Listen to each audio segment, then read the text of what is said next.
fair maiden. I glance at his paper and grin. Writing poetry on the go, huh? And on paper, no less.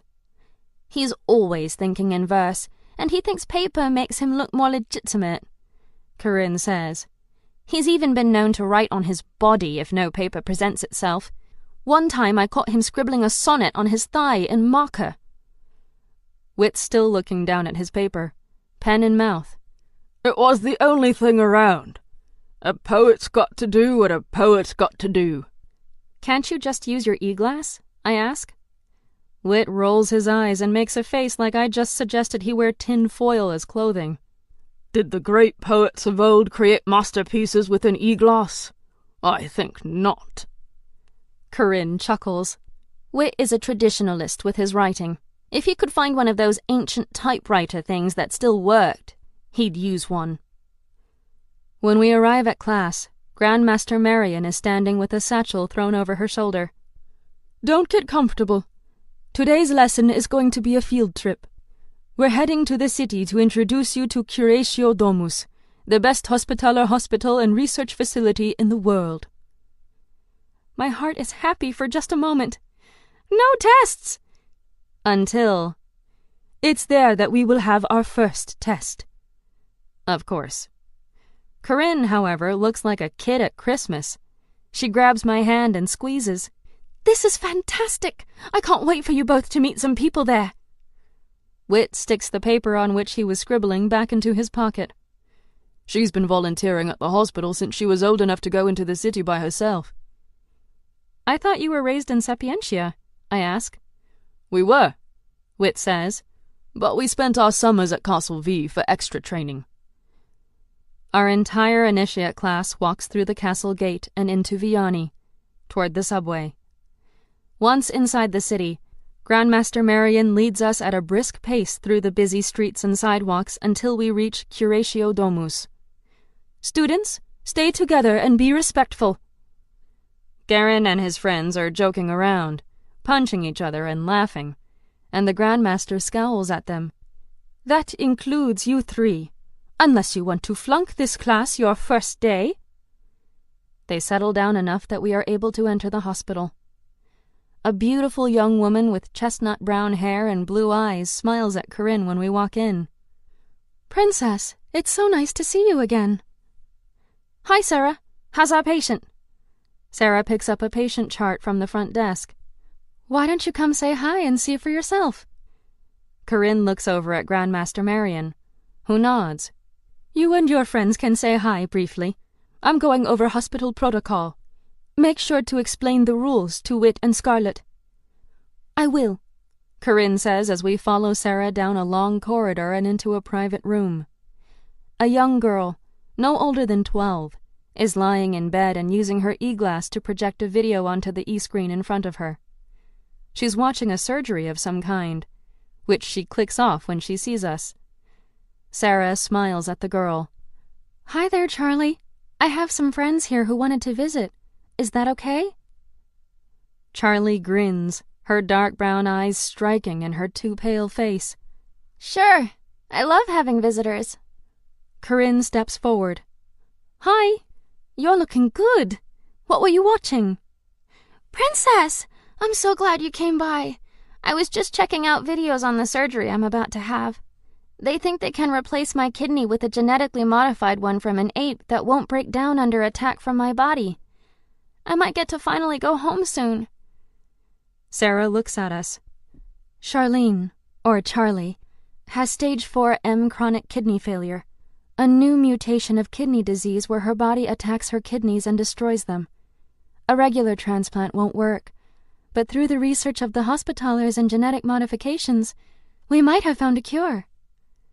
Corinne waves us forward. Charlie, this is my twin, Whit. I've heard a lot about you, Whit. Nice to meet you. And thank you for that poem. I love it. Whit bows. Anything for a lady as fair as you. Charlie giggles.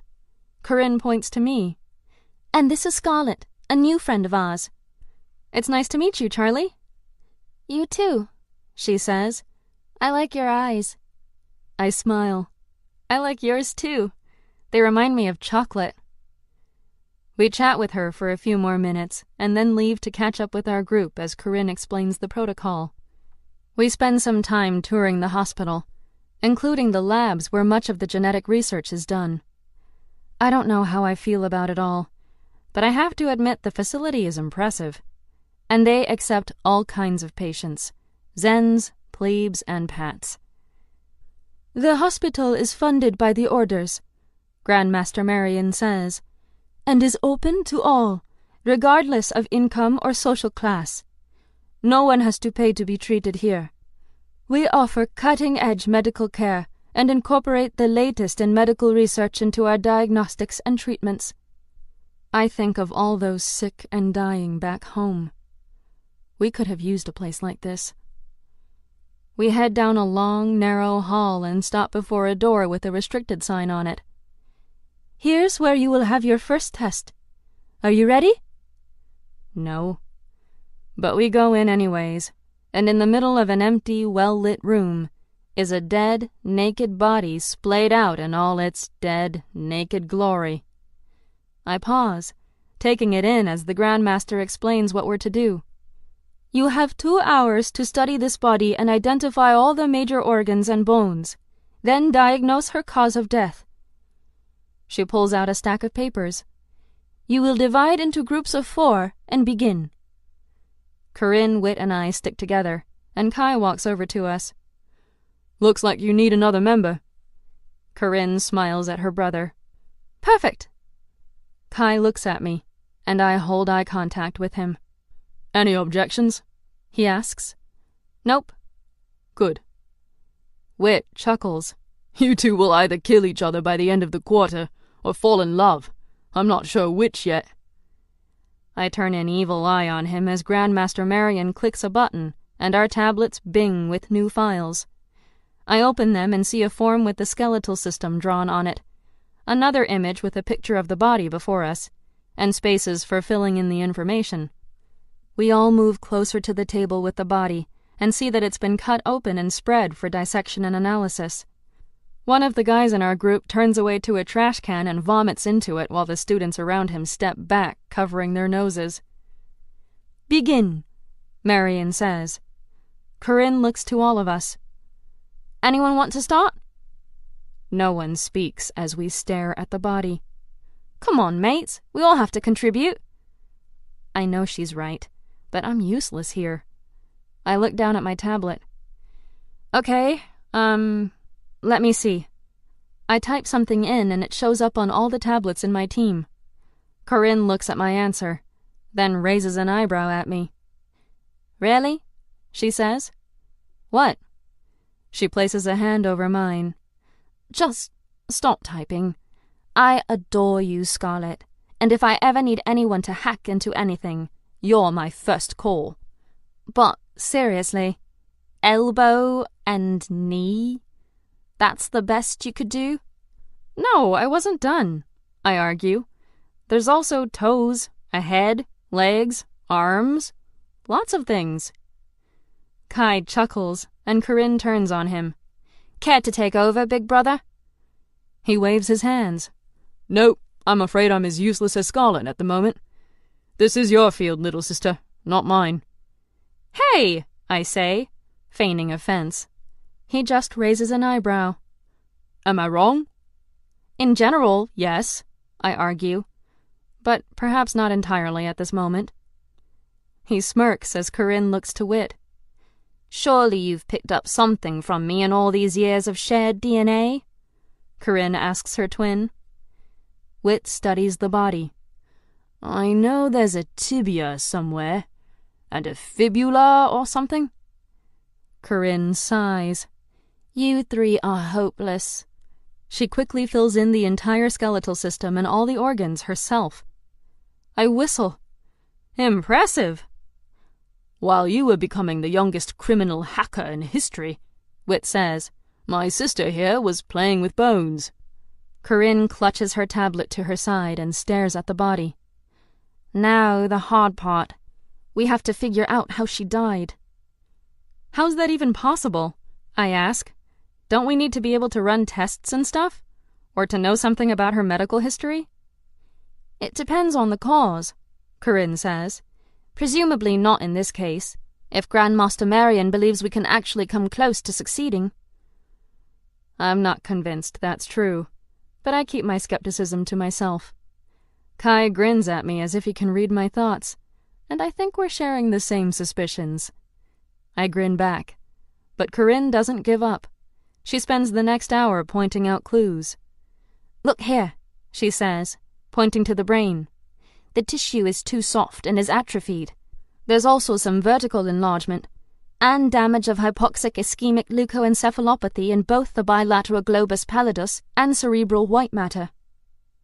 I just nod, because I have no idea what she's talking about. In fact, I'm pretty sure she's just making words up at this point. But she's getting animated as our time approaches. I think I know what killed this poor woman, Corinne says at last. She types up notes in her tablet and draws some expertly rendered pictures of small parts of the brain in exquisite detail. The Grandmaster comes to sync with our tablets so she can check our work. She studies our answers, then looks up at us with a raised eyebrow. I'm not even going to ask who came up with this. She looks at Corinne. So your diagnosis is? Acute carbon monoxide poisoning after a long-term vegetative state, Corinne says with confidence. That's very impressive, Princess. You do realize it's extremely difficult to make this diagnosis from an autopsy alone. Corinne beams. Am I right? The teacher nods. You are.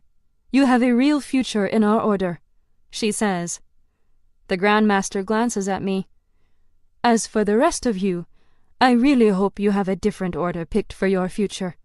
And you'd better hope the princess is always around when you need her. Wit sighs dramatically as she walks off. If only there were an order devoted to the preservation of poetic imagery and language. That would surely be my calling. I tug at Wit's arm. That's enough, Shakespeare. Let's get out of here. I need some fresh air that's not tainted with the aroma of formaldehyde.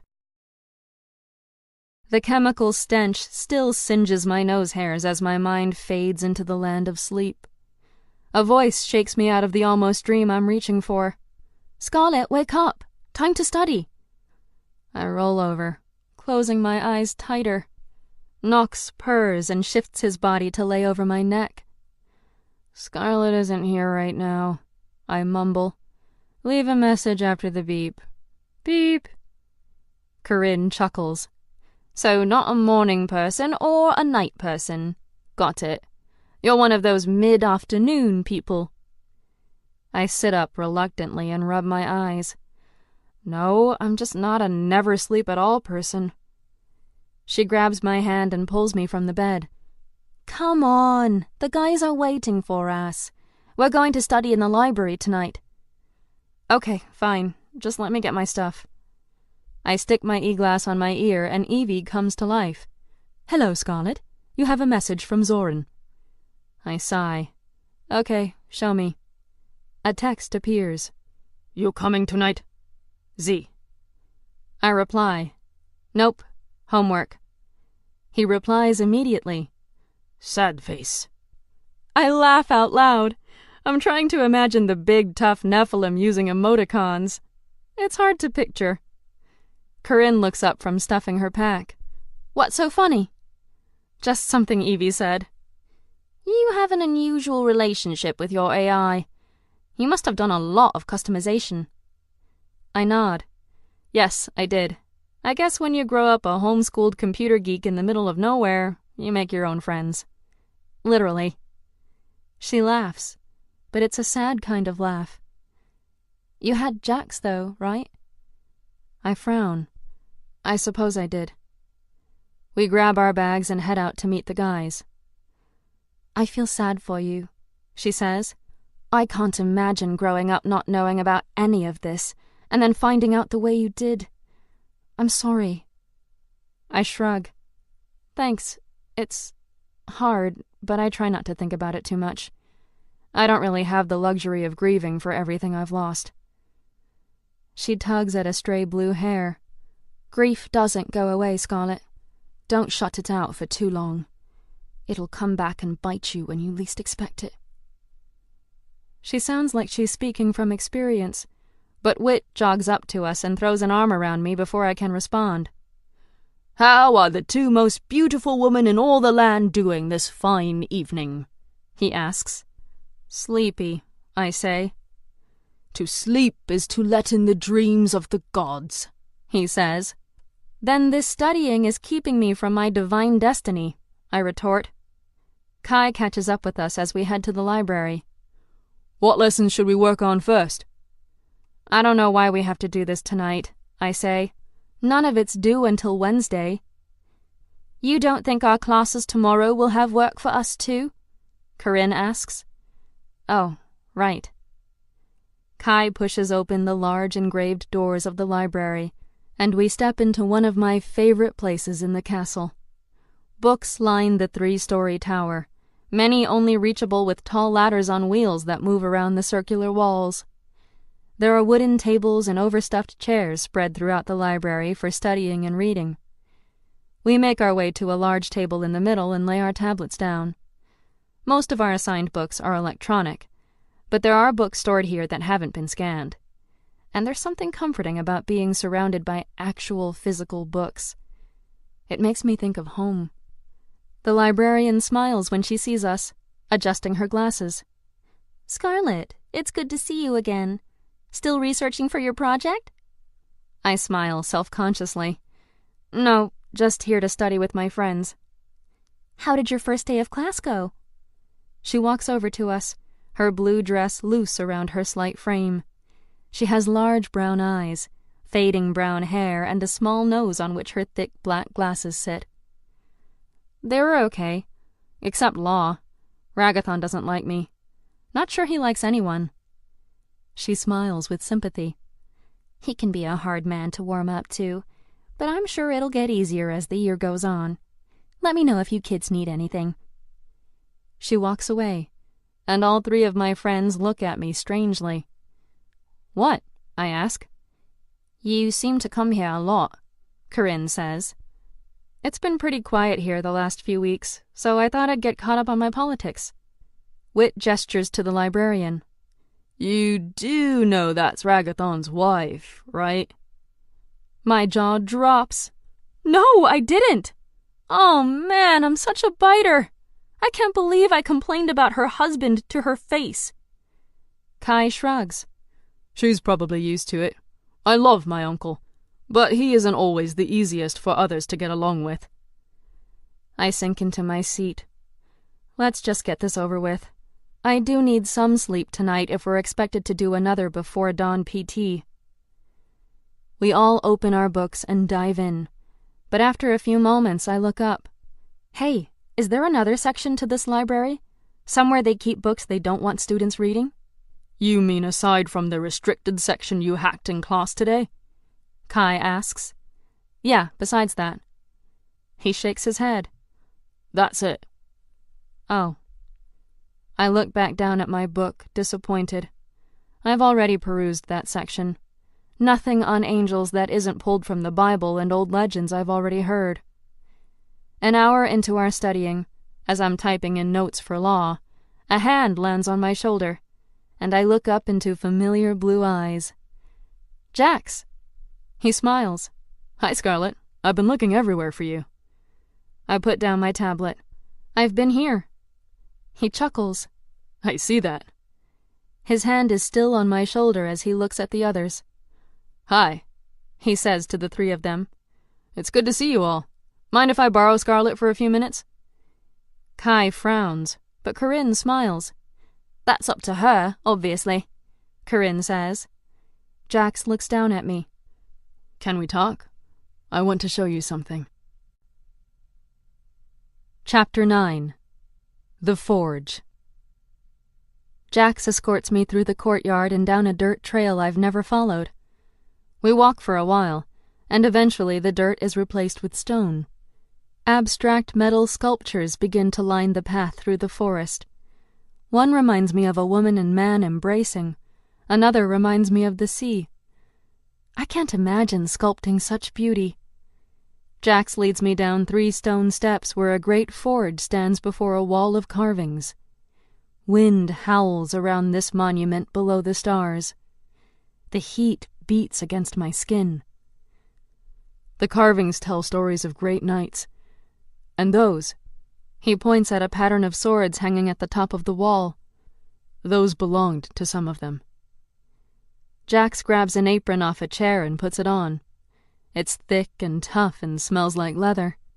He picks up tongs and pulls a red-hot piece of steel from the forge.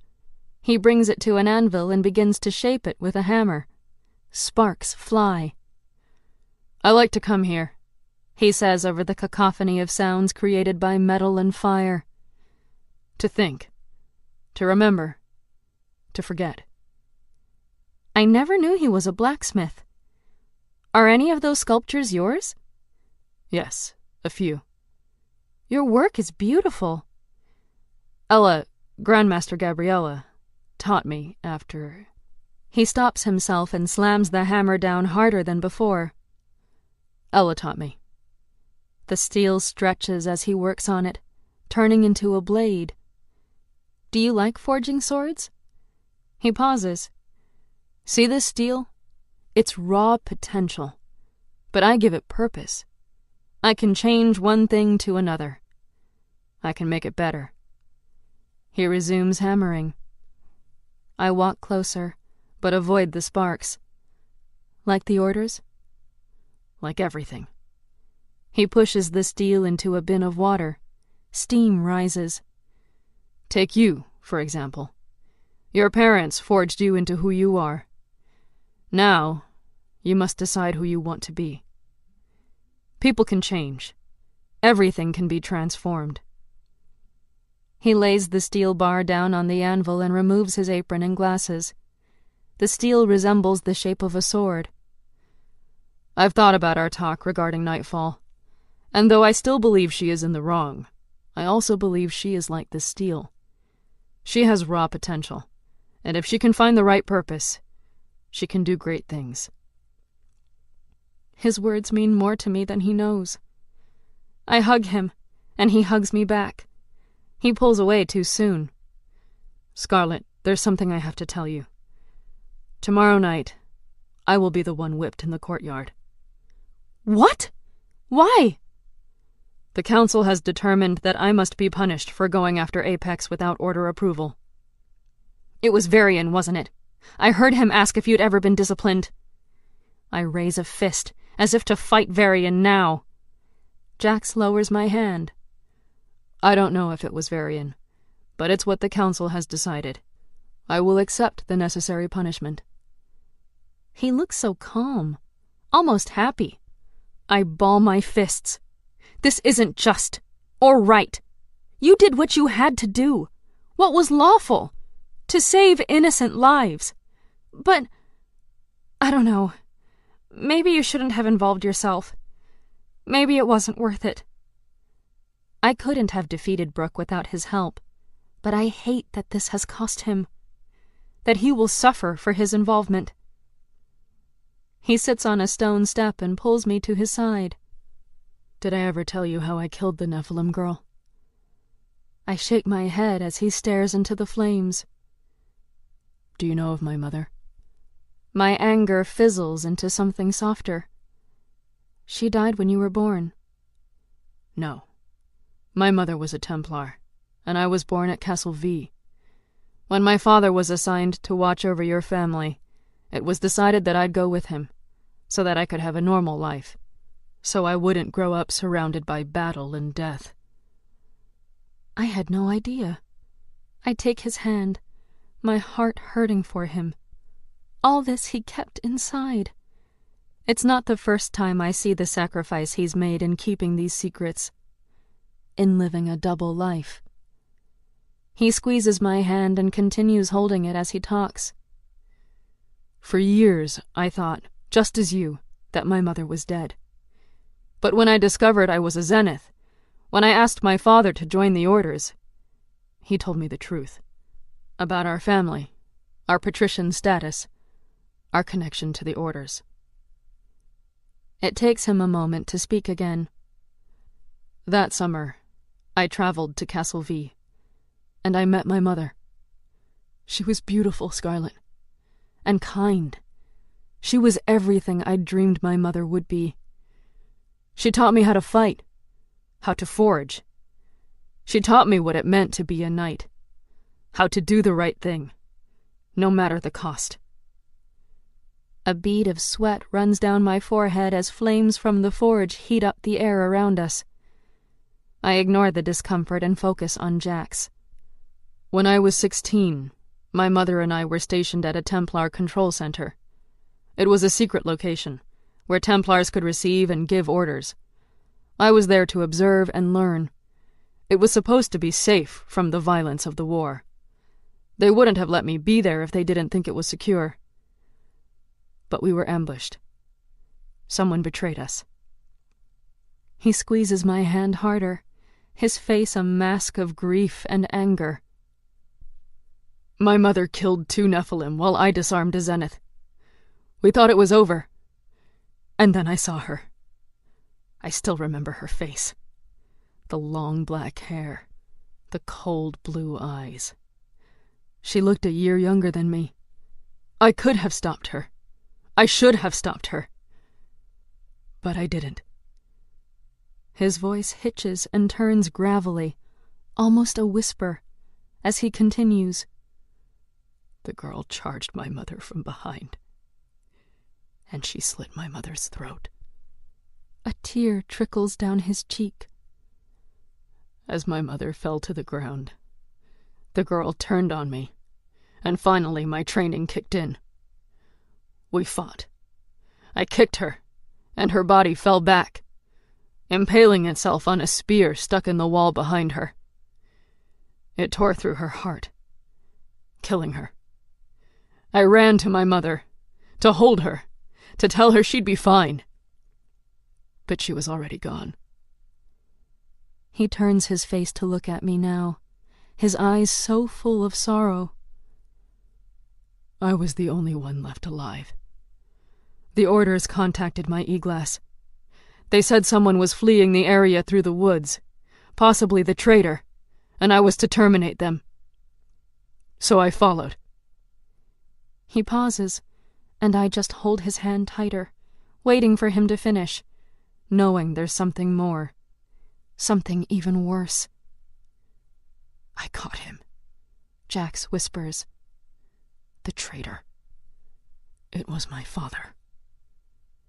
I suck in a breath, shock stabbing my chest like a knife. Mr. Lux? A traitor? I feel the weight of Jax's pain, his hurt. Mr. Lux was family. I can't imagine being in Jax's position, having to face that kind of betrayal. I asked him why, Jax says as he gazes back into the flames. He tried to explain. He never believed the Nephilim were evil. The war was pointless. He'd been helping end it. I told him my mother was dead because of him. He told me he didn't know. Didn't know we were at the control center. But how could I trust a traitor?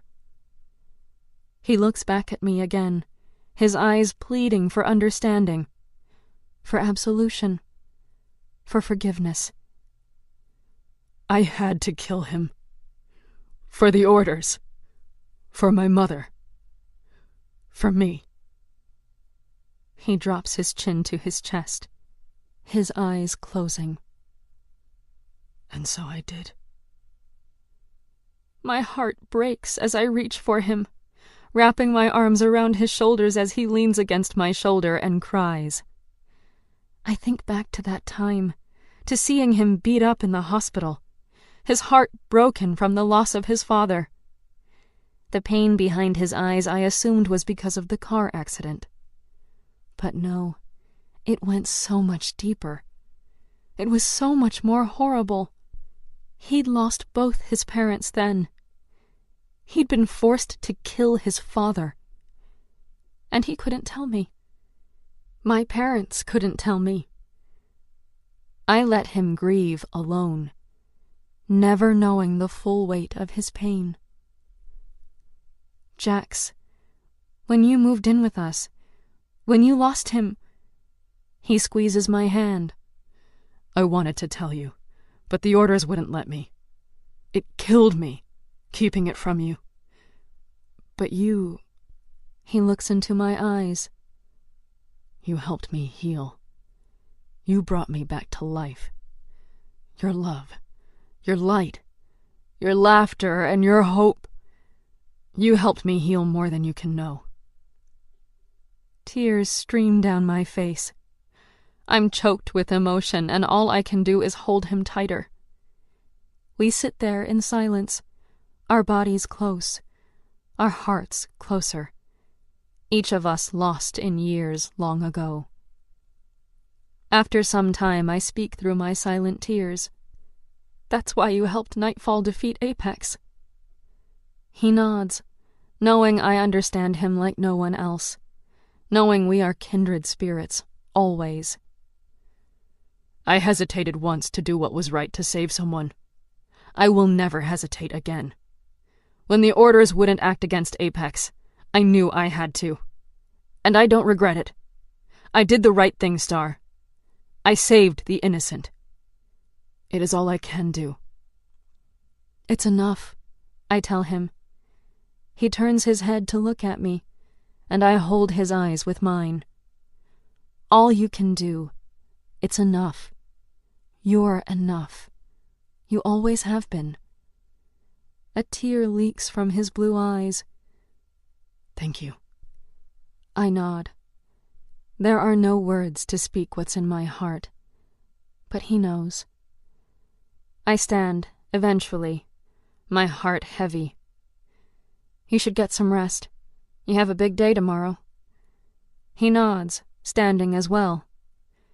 You're right. He escorts me back to the Initiate's common hall and says goodnight. I kiss him on the cheek before he leaves, and I can taste his tears on my lips. I'm about to go inside, when someone whistles. I turn and see a familiar shadow leaning against a tree. Zoran? What are you doing here? He grins. I had to see how your first day went. I run up to him and quiet my voice. And what if someone recognizes you? Only a few know my face. For most, I'm just someone who lives and works on the island. So, how was it? I cross my arms, my mind still full of the past. It was okay. Some bad, some good. Varian teaches my combat class. His eyes squint with concern. Scarlet, do not train with him. Why not? He hasn't recognized me. This is my chance to study him, to learn his weaknesses. It's also your chance to eliminate him. His eyes grow dark. Use your power to kill him. The thought has crossed my mind. I push it away. No, if I kill him, someone else will take his place. Then when do I stop? When the orders are destroyed. I scowl. I can't walk around grabbing people and ordering them to suicide. Someone will notice. Zoran sighs. You know, before this is over, more people will die.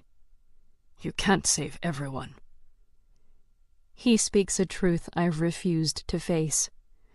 I don't want anyone to die at my hands. I keep my resolve. I will not kill Varian. I will learn from him. And one day, I will surpass you both. I turn and march for the door. And once you have, says Zoran, what will you do? I glare at him. I will advance to a Knight of the First, and I will build an army. I will turn the orders against each other, and I will crush them. Chapter 10. Day 2. It's a gray day, full of clouds and wind with a light rain spatter. The dirt under my feet has turned to a slimy mud, and my clothes are sticking to my body as I swing my sword against an invisible enemy, practicing the attack and defense drill Jax just showed us. You're improving, Scarlet, Jax says as he makes his way around the arena. He puts a hand under my elbow and moves it up. Good. Keep working on your form. You don't want to leave yourself open for attack. Okay, I say. I was up all night thinking about what Jax told me about his family. We need more time together. More time to talk and just be. But today we're back to our roles, and Varian has a meeting this morning, which means Jax is in charge of combat. Which makes me his student, not his best friend.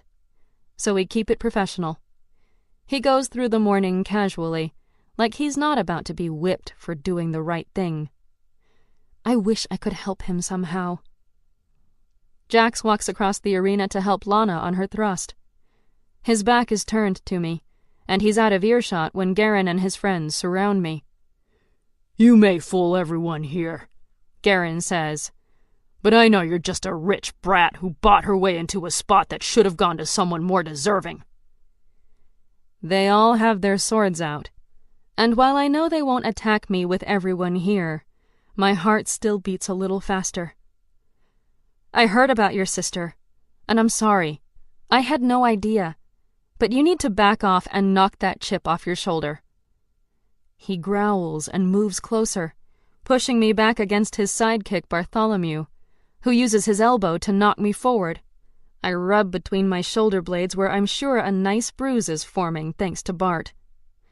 I'm debating about whether to use my powers, call Jax, or do something else, when Kai pushes Garen away and stands in front of me. Back off, Garen. You know as well as I do Scarlet had nothing to do with your sister's rejection. If you have a problem, take it up with the council. He sticks a finger in Garen's chest and pokes hard. But leave Scarlet alone. Bart looks over at Jax, and back to Garen. Let's go, dude. My parents will kill me if I get in trouble in the first week. Garen glares at Kai and me. This isn't over. They walk away, and I turn to Kai. Thanks for your help, though I have to admit I'm surprised. Why's that? You don't seem to like me much. He presses his lips together for a moment, his hand on the pommel of his sword. It's not that.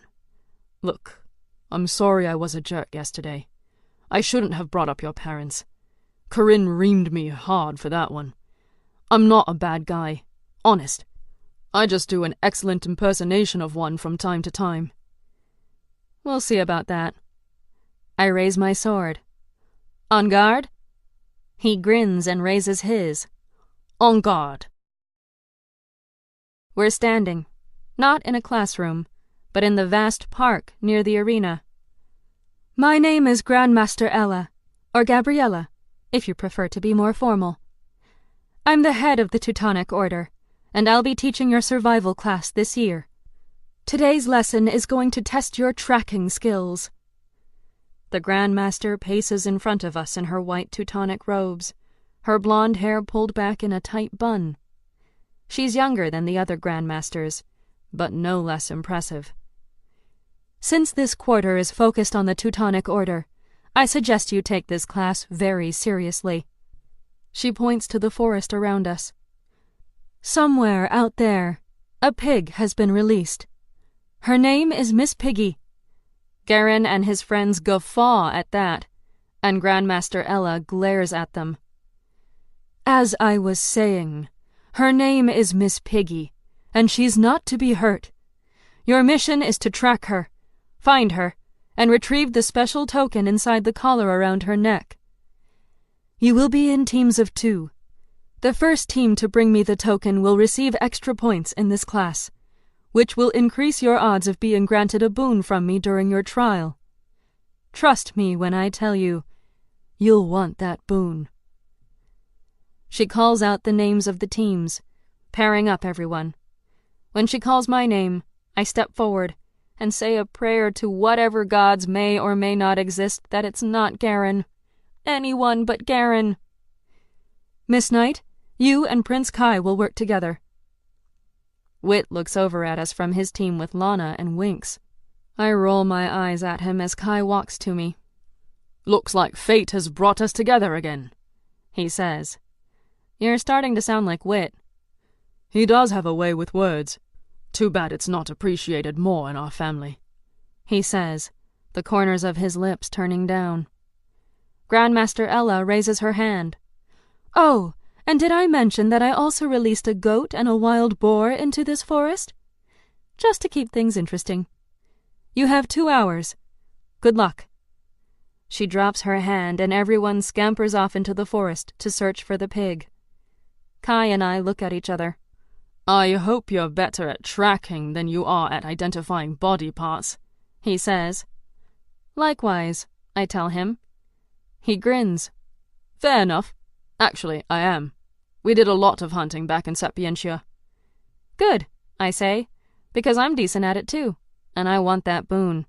I'm sure not going to be getting one from your uncle or APD. "True enough," he says. "Shall we get to it?" We walk into the forest, looking for tracks against the light of the sun, which is hard given the cloud coverage and foliage. But it doesn't take long to find what we're looking for. We keep the tracks between us and the sun, so the light creates shadows in the print and makes it stand out from the surrounding soil. I point to one as we kneel in the dirt. "This isn't the pig," I say. "See how it's pointed here? That's the goat." Kai nods. "I agree. Let's keep looking." As we get deeper into the forest, Kai pulls out a flashlight to substitute for the missing rays of sun. We find another set of tracks, but based on the space between footprints, we can tell it's the boar, not the pig. "I'm impressed," Kai says as we keep walking. "I didn't expect this from the self-proclaimed computer geek." My parents did all kinds of training with me growing up. I grin. Not anatomy and physiology, obviously. "Obviously," he says. "But we did this kind of thing all the time. I may know my way around a computer, but I'm still a Montana girl at heart." He nudges me with his shoulder. "You're full of surprises." I look up at him. "So are you, Prince Kai of the House of Ravens." He rolls his eyes. "Please don't call me that." "I can't imagine life as royalty," I say. "I know you think I grew up with all these connections, but I didn't know anything about my parents' involvement in this world until a few weeks ago. I grew up a plebe in a relatively normal life." His purple eyes soften as he looks at me. "I'm a real jerk, I know." He turns away as we climb over a fallen tree. "My father brings out the best in me, obviously." "Obviously," I agree. I look down just in time to catch the light of the sun as it lands on another track.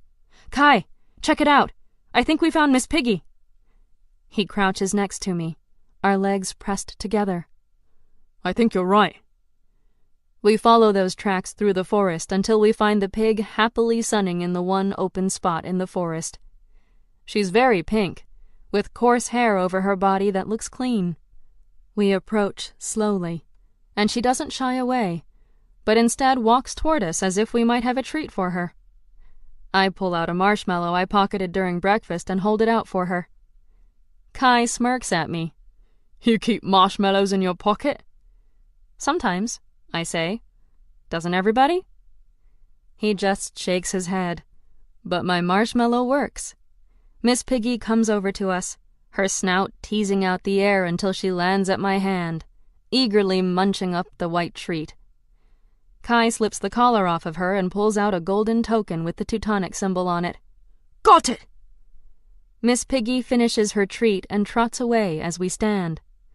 "That wasn't so hard," I say. "We make a good team," Kai admits. Something rustles in the bushes around us, and Garen and Bart pop out. "That's our token, and you're going to give it to us," Garen growls. Kai and I look at each other and smile. We both silently agree we are not going to give it to them. Bart puffs his chest. "What are you smiling at?" "Just an inside joke," I say. "And I'm sorry to disappoint, boys, but we aren't giving up the token." Kai looks at me. "Are we really sorry, though?" I cock my head as if considering. "No, you're right. We're not really sorry. We got here first. That's the rule." Kai waves his hands at Garen as if shooing away a fly. You heard the lady. Move along. We have a token to deliver. Garen raises his fist menacingly at Kai, but my partner doesn't look worried. I prepare to use my strength on Bart, if needed, but he looks less than excited about fighting. Pure man, we shouldn't, Bart says. You know Jax will kill you if you hurt her. Garen throws his friend a disapproving look. Shut up! It's true, Bart says. Just let it go.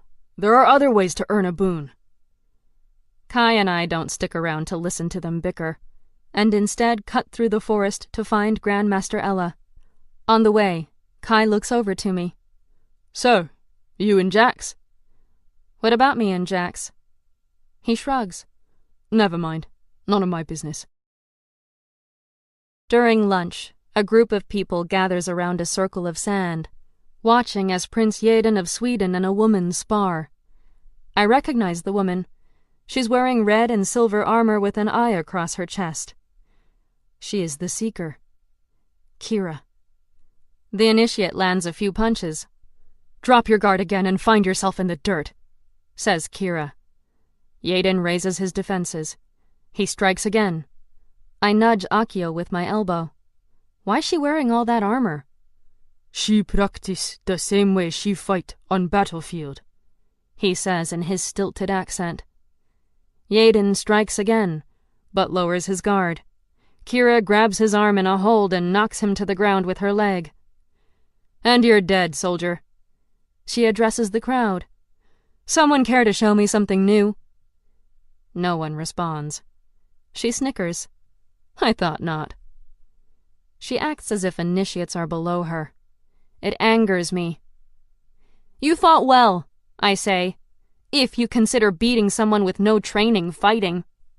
Murmurs spread through the crowd. A few initiates sneer at me. They think I'm being arrogant. But I'm being smart. This is an opportunity to make friends. Kira chuckles. I study my nails, not giving her my full attention. And I pause for dramatic effect. You made 3 mistakes. The Seeker raises an eyebrow and faces me. Her green eyes are piercing against her pale skin and black hair. Corinne was right, I realize. She is beautiful. She holds out her hand. Please inform us, great initiate. What were these mistakes? You favored your left leg. Your kicks left you vulnerable. Kira nods. Also, though you told Jeden to hold up his guard, you dropped your own twice. Murmurs of agreement travel through the crowd. Jeden meets my eyes, nodding. Perhaps he will be an ally now. And finally, I say, you turned your back to him. A soldier with his back turned to the enemy is a dead soldier. I shrug. Before you seek to criticize others, perhaps you should criticize yourself. Someone in the crowd gasps. And do you criticize yourself, initiate? Asks the Seeker. I do, I say. Every day. The crowd grows silent. Then why don't you enter the ring? Everyone stares at me. I can't back down. I can't show weakness. I lay my pack on the ground, walk up the small hill and enter the ring. Akio wishes me good luck. Kira and I begin to circle each other. I throw a few jabs to assess her reaction. She backs away often, keeping herself out of reach, but she doesn't reposition properly. Her stance is off balance. If I can close the gap, I can hit her. Kira strikes at my head. I block. She backs away. As expected. Now is my chance. I dash forward, and Kira's foot crashes into my skull. I collapse on the sand, my head pounding, my vision fuzzy. People chuckle, others wince in mock pain. Kira grabs my head, shoving it down until I can taste sand on my tongue. She whispers in my ear. I had 5 weaknesses, not 3. I didn't hold my guard, so he could practice delivering a blow. I didn't reposition, so he could attempt to knock me down. I taught him a lesson. Now here's yours. You are weaker than I, initiate. Don't act otherwise unless you're prepared. Leave her alone. It's Jax. He stands near the hill, though it's hard to see him through the blinding sun with my face shoved into the dirt. Kira pushes off my head and stands up, facing him. Her lesson is over. Would you like a turn in the ring? I defeated you in the tournament 2 days ago. You're not ready. With swords, you can't match me in hand-to-hand. Perhaps one day we'll see, but not today. I managed to crawl to my knees, cradling my head. It feels primed to explode. Kira smiles at me. You know, Jax, when you kept talking about this girl from back home, I imagined more. Shame. I don't believe she'll make it through the first trial. She walks over to Jax and runs a finger down his shirt. Why don't you forget her now? Says Kira. Make it easier on yourself. We were good together. Jax grabs her finger and twists it. Kira gasps. Don't insult her, says Jax. Kira escapes the hold and jumps back, face clenched in pain. I feel sorry for you, she says, because one day you'll see that you and Scarlet cannot be together. She softens her voice. I hope that day doesn't come too late. As Kira walks away, Jax walks toward me and helps me stand. Let me escort you to your class. I nod, wrapping my arm around his as we shuffle down the hill. I reach for my pack, but Jax picks it up first. Thanks, I say. He nods and leads me through a short tunnel under a bridge that connects 2 buildings. I notice Kira talking with Ragathon. What's with her? I ask, still spitting sand out of my mouth. She's trained here a long time, much longer than others. She can be critical of them. But she's a great knight, and a great teacher. She pushes people, and she does what's needed. I'm not sure I agree, but I don't argue. Jax has known her longer. You two were together? He looks away. We dated for a time, but it didn't work out. I can't imagine Jax with someone so cold, so steely. Why does she think we are together? Jax shrugs. She knows how much I care about you, how close we are. I think she's just jealous. Jealous? Huh. Is there anything to be jealous about, I wonder? We arrive at my next class, Strategy and Tactics, and Jax says goodbye. I'm barely on time, but I did manage to clean myself up and get the taste of sand out of my mouth. My fast healing comes in handy in a school where getting beat up is par for the course. I enter a small room with 10 desks, each with an arranged chessboard on top. I find the seat opposite Corinne, who's playing with a night piece. Varian stands at the head of the classroom, an e-screen behind him. He taps his e-glass, and an image of brackets appears on the screen. Are we having a tournament? Asks Wit.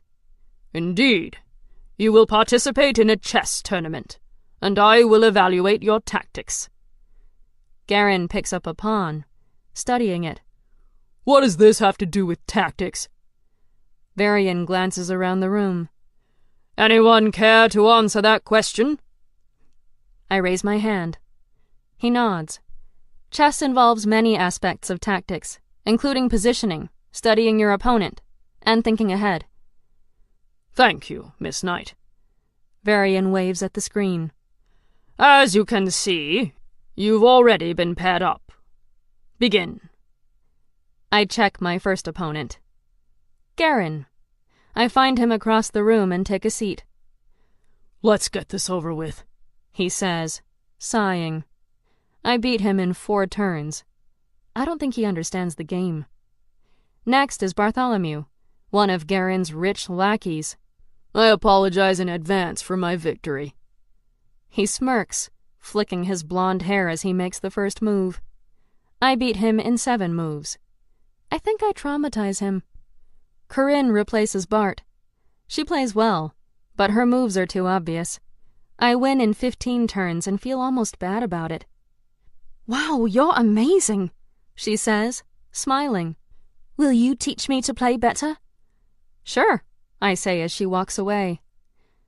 We're left with an odd number of players. Varian pairs me with the extra. It means I need to play more games, but I don't care. I face Akio, the oldest amongst us. He's a strategic player with a calm head and a keen eye for placement. He uses his life experience to his advantage, and I admire him for that. He manages to capture my knights, but I checkmate him with my queen. He does a slight bow as he leaves the table. Thank you for the game, Scarlet Friend, he says. My final opponent is Lana. I'm surprised. She never struck me as the strategic type. Everyone watches the game, Wit whispering encouragement over my shoulder and biting his nails. Lana plays well, thinking many moves ahead. But I think further. She manages to take my queen, but it's a trap, and I checkmate her with my rook and knight. Lana grins and shakes my hand. I haven't lost in a long time. She speaks in a cultured voice with only a trace of a Spanish accent. You're good, I say. We should play again sometime. I'd like that. She smiles at me as she stands. So would I. I nod my head with new respect. She's not just a pretty face. We all have layers. No one is ever really what they seem. I think I'm going to like you, she says, walking away. Varian takes her place, sinking into the chair across from me. Congratulations, champion. It wasn't much of a challenge, but I know my fellow classmates did their best, so I just say thank you. He picks up my queen, turning her in his hands. Tell me, what did you learn? Nothing. Then you failed. I raise an eyebrow at him, but I won every game. Even your weakest opponent can teach you something. I gesture at the board. Maybe you can teach me. Varian grins and puts down the queen. I'm excited to play, to study my opponent. But instead, he stands up and walks away. I already have, he says. This class is order, and I will be your instructor, says Kira, standing at the head of the room before a giant whiteboard. All the initiates sit on desks and chairs, arranged in a rising semicircle. It reminds me of a theater. Kira continues. Today you will perform impromptu persuasive speeches. After I give each of you your topic, you will have 2 minutes to prepare. She begins to call up initiates one by one. The topics are difficult, and, to my surprise, oppose four-order philosophies. Lana is asked to argue for the abolishment of royalty. Garen is asked to defend the terrorist group, the Red Eagles. Everyone does well. Finally, only Corinne, Wit, and I are left. Kira calls upon Wit first and announces his topic. Why should Nyx have won the war? Wit grins and looks up a few things on his e-glass. With a minute of prep time left, he declares he is ready.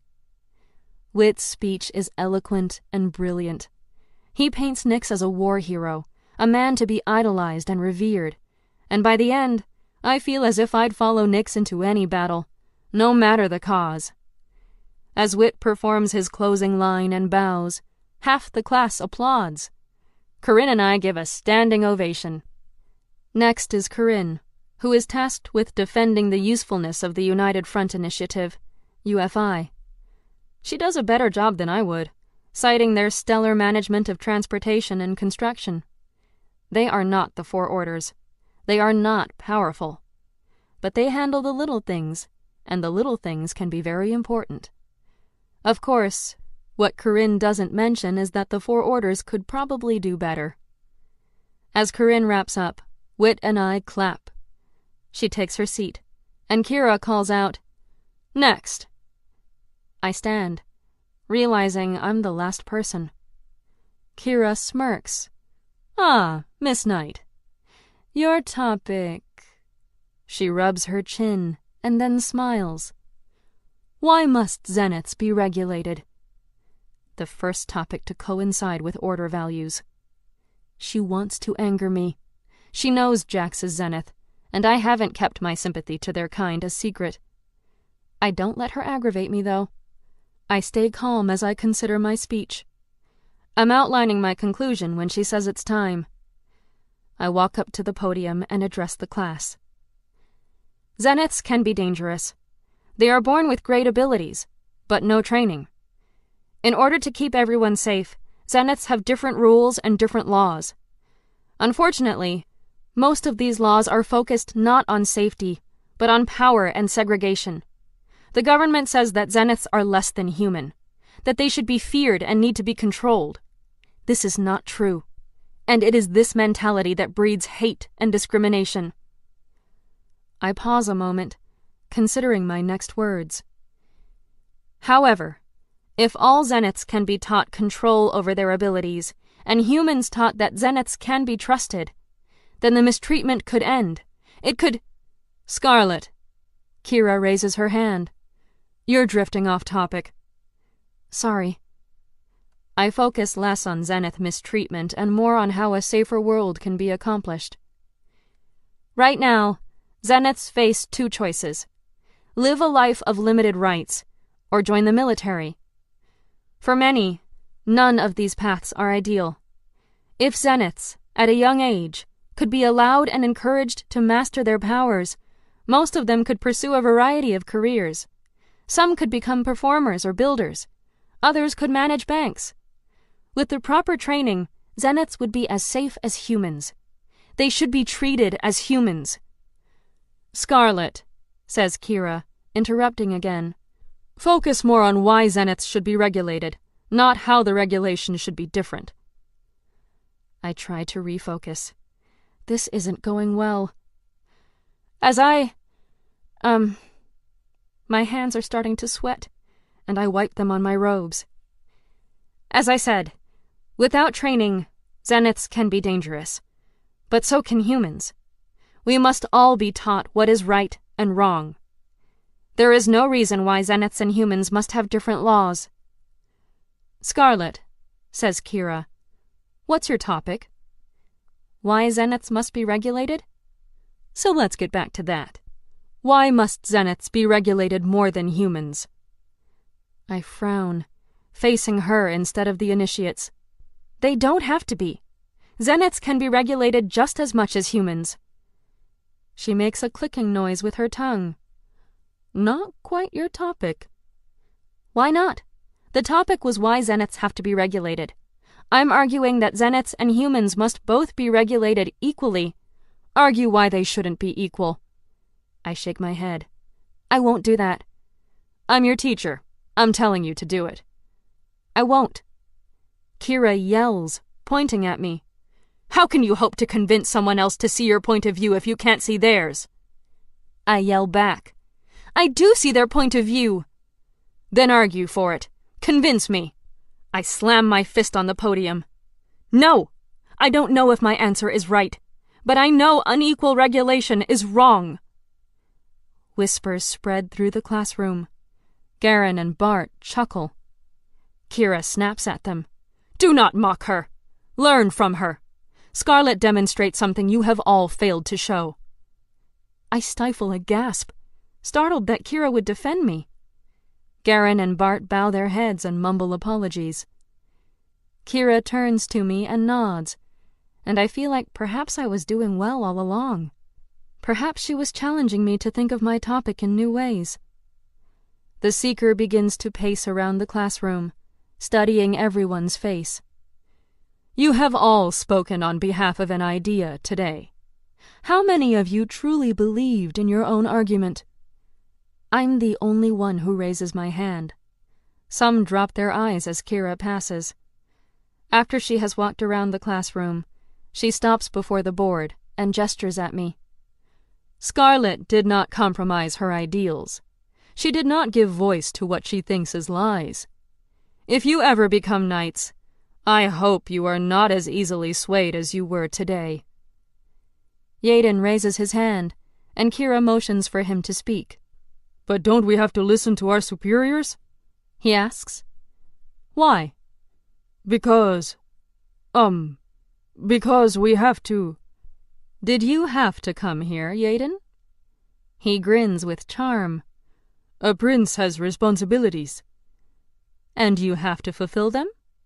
Of course. Why? Because.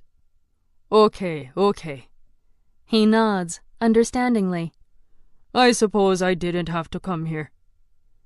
Kira smiles. Do not blindly follow orders. Ask why and ponder. She glances at me. Ask why and ponder.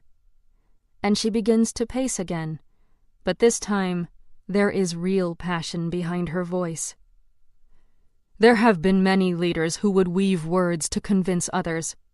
I will not mention them all, for you know what they have done. Saved their countries, liberated slaves, killed thousands because they were different. They did not succeed because they were strong. They succeeded because they could inspire, and because they could not be dissuaded. So learn to master language and debate, and do not fall prey to its silver tongue. She begins to type into her tablet, and the word ethics appears on the e-screen. She points at it. But then, of course, who do we follow? Who is right? Who is wrong? She pauses, letting the question sink in. Everyone is focused on her. And so, we arrive at our first lesson. Everyone is the hero of their own story. Everyone believes their way is right. The e-screen fills with more of her ideas as she types and we take notes. And I develop a genuine respect for Kira, and a better understanding of why Jax would have been attracted to her. I might learn something from the Seeker after all. Chapter 11. The Whipping. I've been trying all day not to think of Jax or what he's about to endure tonight. He swore me to secrecy, so I can't even tell my friends. No one's supposed to know who's being whipped until it happens. I think this place likes to keep secrets just for the sake of keeping them half the time. As we leave order and walk to dinner, I look for something to distract my increasingly anxious thoughts. We pass the courtyard on our way to the dining hall, and I see Kira training with her sword, doing katas I recognize from Jax. What do you know about her? I ask, looking at Kira. She's an enigma to me still. She's an orphan, Wit says. She was raised here and is bloody focused on her training. It's all she really has, Corinne says. It's kind of sad. I'm melancholy as we go through the line to get our food. I sit with them, picking at another uneaten salad as I sip my life force. I have to do a better job at eating human food or my friends will start to worry. My mind is wandering when Wit nudges me. You look distant. What's going on in that beautiful head of yours? Kai is also looking at me from across the table, a small frown on his face. I'm just thinking about stuff. I'm not feeling well. Tired, I think. I stand and pick up my tray. I think I'm going to get some rest before tonight. I'll meet you all later. Do you want me to come with you? Corinne asks. No, I'm good. I'll see you soon. I head to my room as quickly as I can and collapse on my bed. Nox jumps onto my chest and curls into a warm, purring ball of fur. I close my eyes, squeezing out a renegade tear. I don't want to see Jax whipped tonight. But I don't want him to go through that punishment without my support, either. This makes me sick, that we do this to each other, that these kinds of punishments even exist. There's a knock at my door, and I groan. Scarlett's not here right now. The door opens and my grandfather comes in, closing it behind him. Then she won't mind if an old man rests in her room for a moment. I sit up and move the reluctant cat to my lap, while my grandfather sits in the chair at my desk. No, she won't, I say. Jack said he told you about tonight, he says. Knox jumps off my lap and onto my grandfather's, who pets him. Yes. Are you all right? No, it's not right, what they're doing to him. He nods. You're right, it's not. But it will help Jax. How so? Right now, he's the knight who went rogue. He didn't have authorization to hunt down Apex. And as awful as it is, many in our orders benefited from the work Apex did. I'm about to get very vocal on that topic when my grandfather holds up his hand. I'm as appalled as you by the trafficking of zeniths. That doesn't change the fact that many in high positions of power feel differently. And they watched a high-ranking knight destroy something they helped build, without penalty. Tonight, he will be the knight who faced the consequences of his choices with bravery. It will help him in his career. It will appease those who are angry at what he's done, and it will allow Jax to continue his climb to the top. He will be fine. He's more worried about you than himself. I sigh and flop back on my bed. Sometimes I wonder if I'm meant for this world. I think we all feel that way from time to time. He stands. Shall we go? I think he'd like you to be there for him. I stand. I suppose I should. Knox rubs himself against my grandfather's leg. He's a good cat, but this might not be the best place for him. Cooped up in this room all day. You're probably right, I say, leaning over to pet his head before we leave. Perhaps he's not meant for this world either. When I arrive at the courtyard, it's already teeming with excitement. It makes me sick that people take such perverse joy from seeing others hurt. My grandfather nods to me and leaves to stand at the front, where a whipping post has been erected. Large e-screens have been placed to hover over us, broadcasting everything live as a team of order reporters cover the story. The council members are standing in a semicircle behind the post, as Jax is escorted out by an Inquisition officer. He's got a robe on, which he drops to the floor. He's wearing only a pair of jeans, and his muscles flex as the officer ties his arms to the post.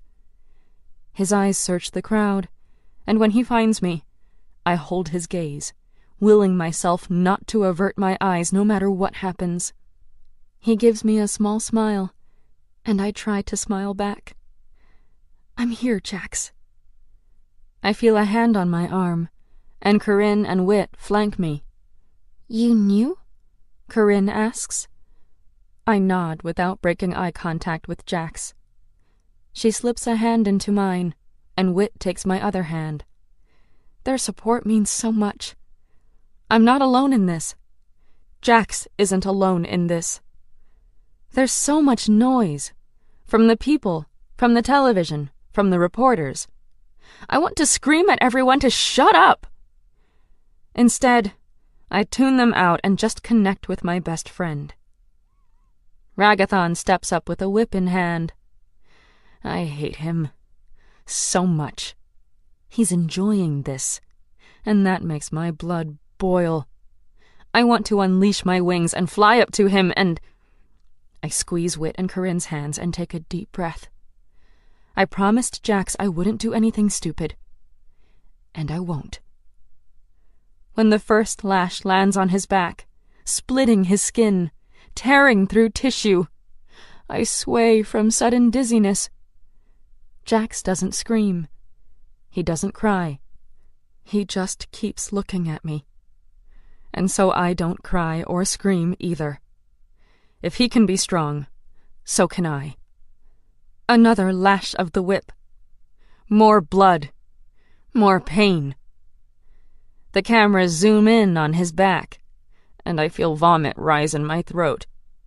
On one of the screens, the image breaks into two as they continue the live coverage while showing Jax fighting Apex. I'm there, beside him, as nightfall. When that scene finishes, the e-screen reverts to the live feed of Jax being whipped. Ragathon seems to be getting angrier and angrier as he whips Jax, his punishment more cruel with each lash. I think he wants Jax to give in, to cry, to scream, to acknowledge the pain, to give Ragathon that sense of power. But he doesn't. It's becoming too much. I have to stop it. I break eye contact to look at my grandfather. But it isn't the Chancellor who steps in. It's Master Varian who rips the whip from his brother's hand. Ragathon looks ready to murder him. But Varian announces that Jax has accepted his punishment with the bravery of a true knight. I hear respect in his words, admiration. I can finally breathe again as they untie Jax. With his first step, he stumbles, his back in shreds. Grandmaster Marion offers to help him walk, but he shakes his head and takes another step, his legs shaking, then bows to the council.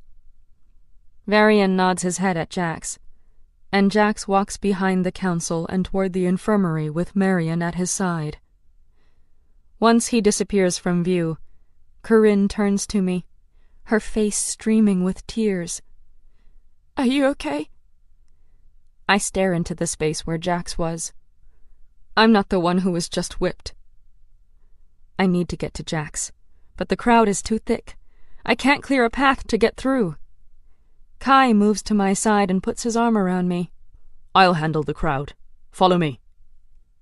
So I do. Once Kai gets us clear, I break into a jog and head toward the infirmary. Master Varian is leaving the infirmary as I enter. He nods his head to me. Miss Knight. I walk past him and straight to Jax, who's already bandaged up and standing, ready to leave. He smiles when he sees me. I'm glad you're here, he says. He puts a robe over his shoulders, wincing only slightly, and Grandmaster Marion frowns. Keep the bandages clean, and come by if it gets worse, but you should heal quickly with the medicine I gave you.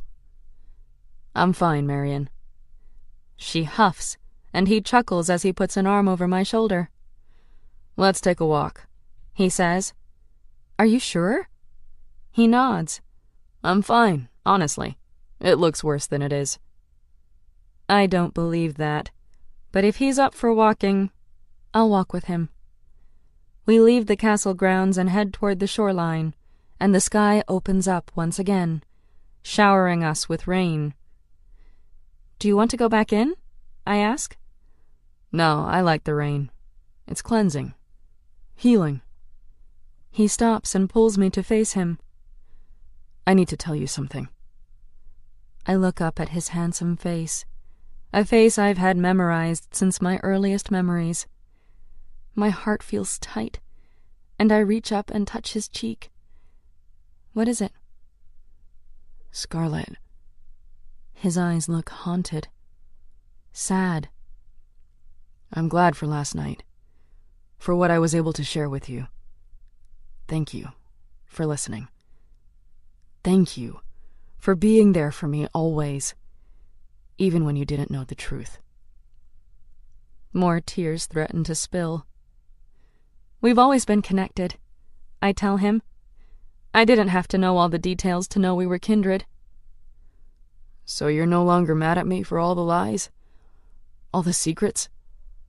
I shake my head. How can I ever stay mad at you? Something shifts on his face, and he looks tortured by a decision he must make. Jax? Star. My star. He leans in and presses his lips against mine. They are hot, soft, then firm, familiar, and new all at once. I'm frozen in place for a moment, stunned by this shift in the story for us. But my body takes over soon enough. The love I have always felt for him, the sole connection we have shared since childhood, replaces any fear, any doubt, any hesitancy.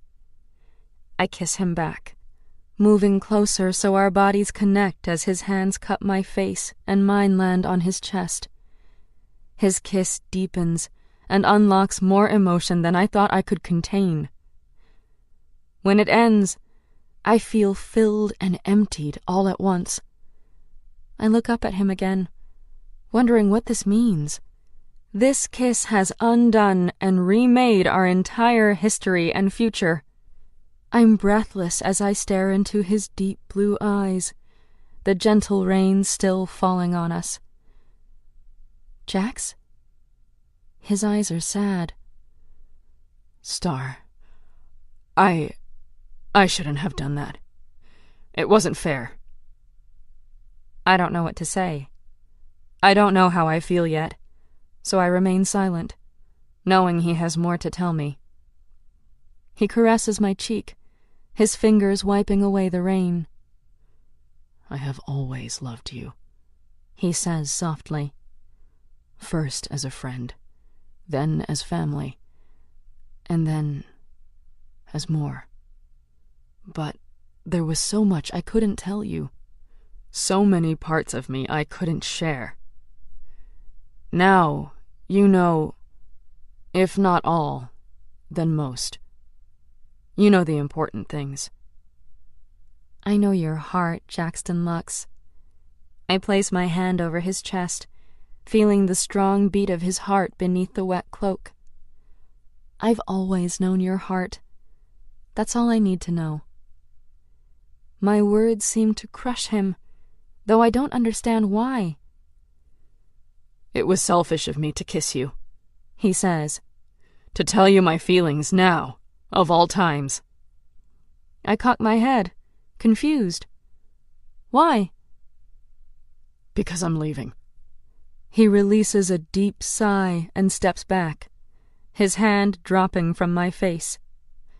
My cheek feels cold where he touched it, now that his warmth is gone. My throat is choked with tears when I ask, "Where are you going?" I can't tell you. His eyes beg me to understand. More secrets. I feel empty. That's why this was selfish. I can never give you all of me. The orders will always hold their piece of me close. My life will never be completely mine. But your heart is, I say. You can do with that what you wish. And my heart, it is always yours. But I can't ask you to wait. I don't know when I'll be back, or what my life will be when I do return. I nod, understanding even as my heart breaks a little. The kiss was a false promise of what can never be, at least not in this world, in this reality. And I have my own secrets, my own reasons why this could never work, no matter how much my soul wants it to. He reaches for my hand and brings it to his lips, kissing my knuckles softly. I'm sorry. And then he is gone, and I am standing in the rain alone. Chapter 12. Raising a Cat. I stand on the shore, the rain splashing against the water, creating ripples under moonbeams. My lips still feel the heat of his kiss. My heart still feels the pain of his departure. There exists a parallel world in which Jax and I are the people we thought ourselves to be as children. We are plebes who grow up together, who join a domus together, who change the world together. We maybe marry, have children, share all our thoughts with one another. In this world, I can give Jax not just my heart, but my secrets. In this world, I wear no masks. I live no second lives. I am just Scarlet. He is just Jax. We are together. I bend down and search for a small rock, cupping it in my palm. It is smooth, symmetrical. I throw it into the water, trying to skip it, but I throw too hard and it sinks. I don't know how long I stand there, the sky pouring itself over me as I let my heart break. I don't know if I cry or if the water running down my face is still just rain. I do know that we can't stay in the shadows of mourning and pain forever. And so I turn away from the water, from the pain, from the promises of lives never meant to be, and I walk back to my room. If I'm going to be Nightfall, if I'm going to give up my own happiness to save this world, then I have work to do. I need to see Zoran, to train, to tire my muscles so my mind stops thinking, to push my body so my heart doesn't distract me. Plus, I have a gift for him. That thought makes me smile. Corinne is sitting cross-legged on her bed, sketching in a notebook when I come in. There's a fire ablaze in our hearth, warming the room and casting shadows of fire against the walls. She looks up and gives me a half-smile. "Hey, you okay? I saw you walking with Jax." She sets her sketches to the side, and I see Knox as her subject. She captured his wide-eyed, bedraggled look perfectly. I nod and peel off my wet clothing, tossing them in the laundry for Agatha. I grab a towel and dry myself before pulling out jeans and a sweater. Corinne is silent, watching me with wise eyes as I drop onto my bed and pull Knox, who's already purring and nudging his head against my hand, onto my lap. "How's he doing?" she asks. "Physically, fine," I say. "Have you ever been in a serious relationship before?" I ask. She shakes her head. "Being the crown princess, I have to be careful with whom I get serious. It's not just my happiness on the line, but the fate of my country." "Right. That must be hard." She shrugs. "I guess. But I also haven't found anyone I really love, either. Let's just hope the person I end up falling in love with is also good for Sapientia." "What will you do if they're not?" She stares past me, her purple eyes lost in thought. "I don't know, to be honest." Then her eyes snap back to me, and she leans forward. "Did something happen with Jax?" I hesitate. I'm not used to having a friend other than Jax. Not since the twins. It's strange, but I kind of like it. She scoots forward, her eyes widening. "It did! What happened?" "We sort of kissed. Kind of." "Kind of?" "Not kind of. We kissed. And then he told me he's leaving." She frowns. "I'm sorry. Did you know he felt that way about you?" I shrug. Jax and I have always had a special connection, but I hadn't really thought about it romantically until tonight. She raises an eyebrow. "Really?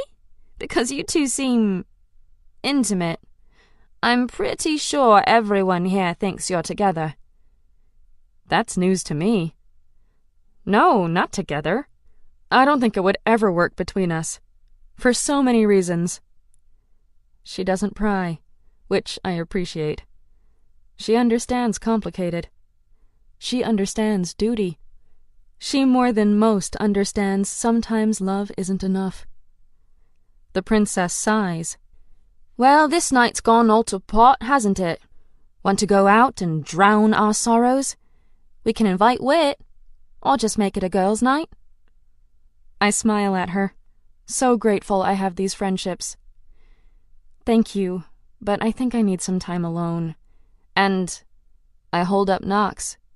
I have to drop this guy off at a friend's house. My grandfather suggested this isn't the best place for a cat." "I understand, but I'm going to miss our little pet." She walks over to rub his head and he purrs into her hand. "If you need me, just holler." She sinks back into her bed, picks up her sketchbook and resumes her sketching, but then looks up, a lock of now green hair falling into her eyes. "Oh, speaking of Jax, he left you another note. It's on your desk. I nudge Knox off of me and pick up the paper airplane sitting on my books. I open it and read. No matter where I am, I'm always thinking of you. Friends to the end. Tears sting my eyes as I wonder where Jax is going and what he will be doing. I tuck the note into my desk drawer, then grab my pack and empty it, making a little bed for Knox to curl into during our travels. He eyes it skeptically, but when I lure him with a bit of food, he's happy enough to tuck in. I zip the bag halfway. I'm at the door, ready to leave, when Corinne speaks. Scarlett? I look over at her, and she smiles. I meant it. Holler if you need a friend. You're not alone in all this. I love New York City at night. Multicolored glowing orbs dot the sidewalks, casting shadows of light along the path as I walk. Genetically modified trees stretch over me with iridescent flowers that occasionally twinkle in the darkness. It's no surprise that so many couples enjoy walking hand in hand along the city streets when the sun goes down. It's also why I decided to take the subway into the city instead of flying straight to the cathedral from the castle. I need this time to pause, reflect, breathe.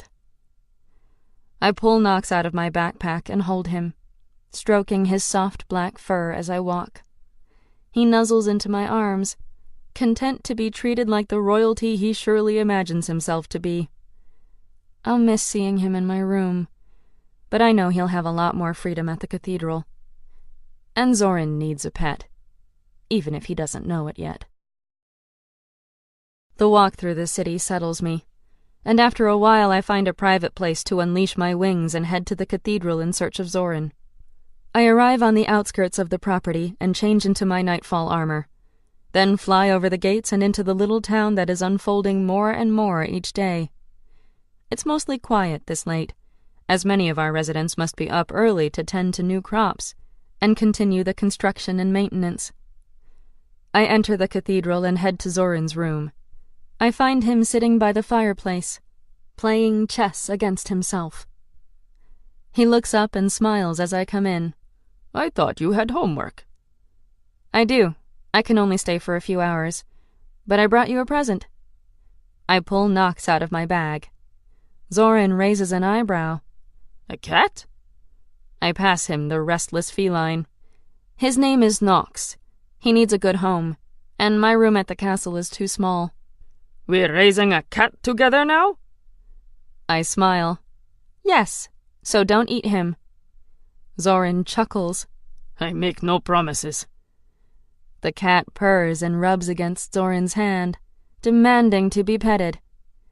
The Nephilim obliges, running long fingers over the cat's fur. I can tell they will be great friends. Carter knocks on the door and peeks in. May I have a moment of your time, miss?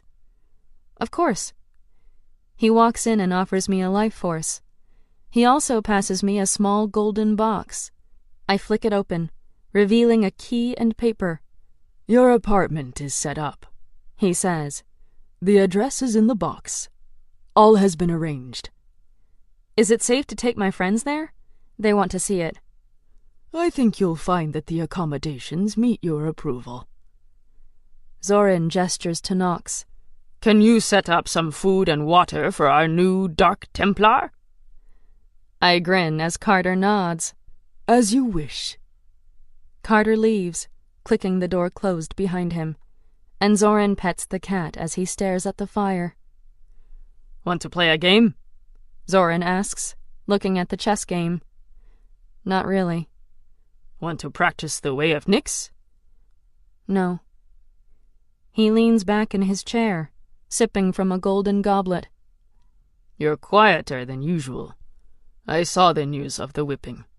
Do you want to talk about it? No. Yes. I don't know. I look at him. Why are men so complicated? Why do they have to make everything so hard? Zoran chuckles. And women are so easy? Jax kissed me tonight. Told me he loved me. Then told me he's leaving. And of course, he doesn't know I'm his enemy.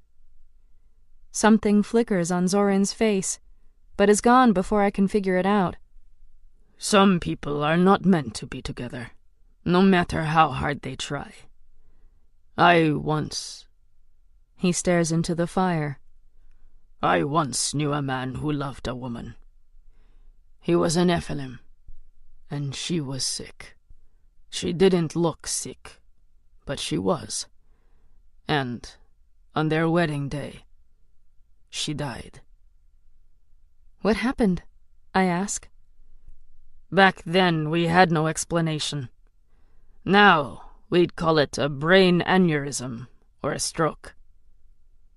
He looks troubled. The man turned his wife to save her, and they lived together for a while, but it did not last. She died too young. Even immortality couldn't save her. How'd she die? Zoran gazes at the fire, his face filling with rage. They burned her. The Inquisition deemed her guilty of witchcraft, and there was no defense. She did not cry at the end. She did not beg. She looked happy. She told the man who loved her to live on. But how could he? Zoran drops his head, tears welling in his eyes. How could he? I touch his shoulder. What was her name? He glances up, eyes red. Who? Your wife. Danica. He whispers. Her name was Danica Starr. Chapter 13. The Fairy Realm. Evie, I mumble, reaching for my e-glass. I slip it over my ear, my head still buried under the blanket, eyes closed. Evie. Good morning, Scarlet. Morning. What time is it? I can hear Corinne in the bathroom humming a song. She's so chipper in the morning. It would be annoying if she wasn't so sweet. It's 4:30 a.m. You should get up if you don't want to be late for PT. Evie also sounds chipper. Evie, it's too early for you to sound so happy. Tone it down. As you wish, Scarlet. Yeah, that's not much better. I groan and sit up, stretching my tired body. Corinne comes out of the bathroom, showered and ready for class. Morning, sleepyhead, she says. Good morning. You have a lovely voice. Her smile is sad. Thanks. It's a song my mother used to sing us when we were little. Corinne sits on her bed and faces me as she puts on her sneakers. It's one of the only memories I have of her. What happened? She died when I was really young. From illness. I'm so sorry. I wonder what's worse, having a lifetime of memories to miss, or not knowing your mother at all. I wouldn't trade the time I had with my parents for anything, but it hurts that they are gone when they were so much a part of my daily life. Something stirs my memory, and I click through my e-glass calendar. This Friday. It's their anniversary. They always made that day special, and when I was older they included me in their celebrations. We'd get a boat and spend the day at the lake. Then at night they would light a Chinese lantern and send it off into the water. They said it was to commemorate another year of spending their lives with their soulmate. I slip on my workout gear and head to the bathroom to brush my teeth and get ready. My mouth is full of toothpaste when Evie relays messages from the Dark Templars. Trix says another rebel group has agreed to meet with you on Saturday. I rinse my mouth out and ask, which one? The Gravekeepers, she says. Which one are they? They are committed to avenging those who died during the war. Tell Trix I got her message and we'll be there. Corinne is waiting for me when I come out of the bathroom. She has 2 cups of steaming coffee in hand, and I take one. Agatha was here? She nods. Came and went. Asked why half your clothing was soaked. I chuckle. What did you tell her? That you like playing in the rain. She mumbled something about her impossible patricians and left. I sucked down the coffee as fast as I can, burning my tongue in the process, as we head to PT together. "How are you feeling?" she asks. "I didn't hear you come in last night. It must have been late." "I think I got an hour of sleep," I confess. "You're going to be hurting today." She's not wrong. In fact, I spend the rest of the day hurting and falling asleep during classes. By the time Friday arrives, I'm more than ready for the weekend. And some sleep. Teutonic Knights. They were formed at the end of the 12th century in Acre. They moved to Transylvania in 1211. They were expelled by someone. Hard to remember when I keep dozing off. Evie is recording the whole lecture. I'll listen to it later in bed, in comfy pajamas. I nudge Corinne, yawning. "Why don't they just give us a textbook?" "We've practiced nothing." She keeps her eyes on the Grandmaster. "You can't ask a textbook questions." She raises her hand and is called on. "Grandmaster Gabriella, what's the German motto of the order?" Gabriella smiles, looking pleased to finally receive a question. "Helfen, wehren, heilen. Help, defend, heal." "Thank you, Grandmaster," says Corinne. As the lecture is resumed, she whispers to me, "Who are you going as for the Halloween ball?" It's a long time from Halloween, but this seems important to Corinne, so I try to come up with something. "Someone important. Someone who made a difference." She raises an eyebrow. "Anything more specific?" "Not yet, but I'm open to ideas." She beams, clearly excited to be part of my decisions. "I'll message you some later. If you decide soon, we can coordinate our styles." Sounds fun. But not as fun as sleeping for 2 days. Nothing sounds as fun as sleeping for 2 days. "Corinne, Scarlet," says the Grandmaster, frowning. "Would you like to share your discussion with us?" Oh no. I sit up straight, trying to look as awake as possible. All eyes turn to us, and Corinne turns red. I started this conversation, and I don't want my friend to get in trouble, so I speak up. "We were just saying how we'd like to go as famous Teutonic Knights for Halloween. We'd feel so honored." Gabriella's frown fades. "Very well, but don't speak out of turn again." I give her my most serious and noble of faces. "Of course, Grandmaster." We stay focused for the rest of the class, but Corinne does spare a moment to tap something out on her e-glass. I receive the message. "Thank you, Scarlet." When history is over and Gabriella has left the room, initiates erupt in cheers. "First week is over, ladies," says Wit, throwing his arms around us. "We need to celebrate." "What do you have in mind?" I ask, though this goes against my sleep plans. "Let's head into the city." Corinne does her "why not" look, while Wit gives me puppy eyes. "Let's do it," I say, feeling more energized because of my friends. Wit waves across the room at his brother. "Kai, why don't you join us?" The Prince of Ravens surprises me with a grin. "I suppose someone has to keep you lot out of trouble." The irony is not lost on me that I'm the one with mythology-inspired vampiric powers, but my friends are the ones who need no sleep and can go all night. I would have slept from the end of history class until my meeting with the other rebel leaders tomorrow, but instead I spend the day shopping. Now I'm eating falafel at a Greek cafe in the city with Wit, Corinne, and Kai. Well, I'm mostly picking at it and pretending to eat. I miss liking food.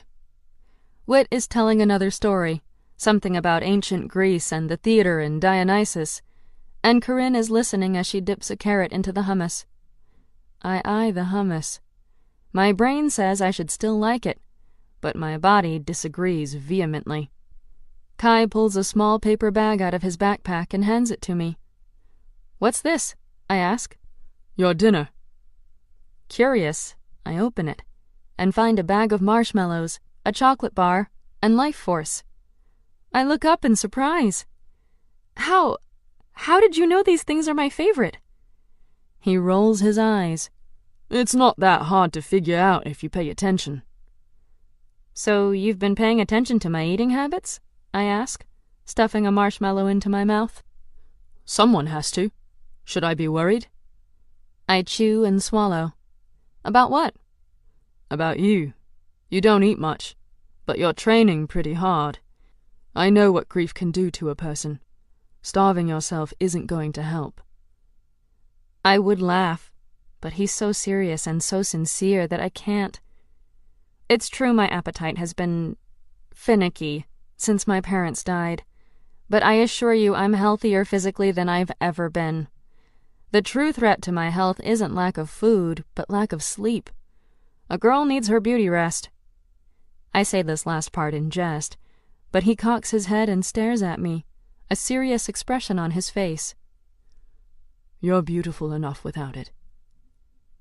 I've just stuck a piece of chocolate in my mouth, and I almost spit it out in surprise.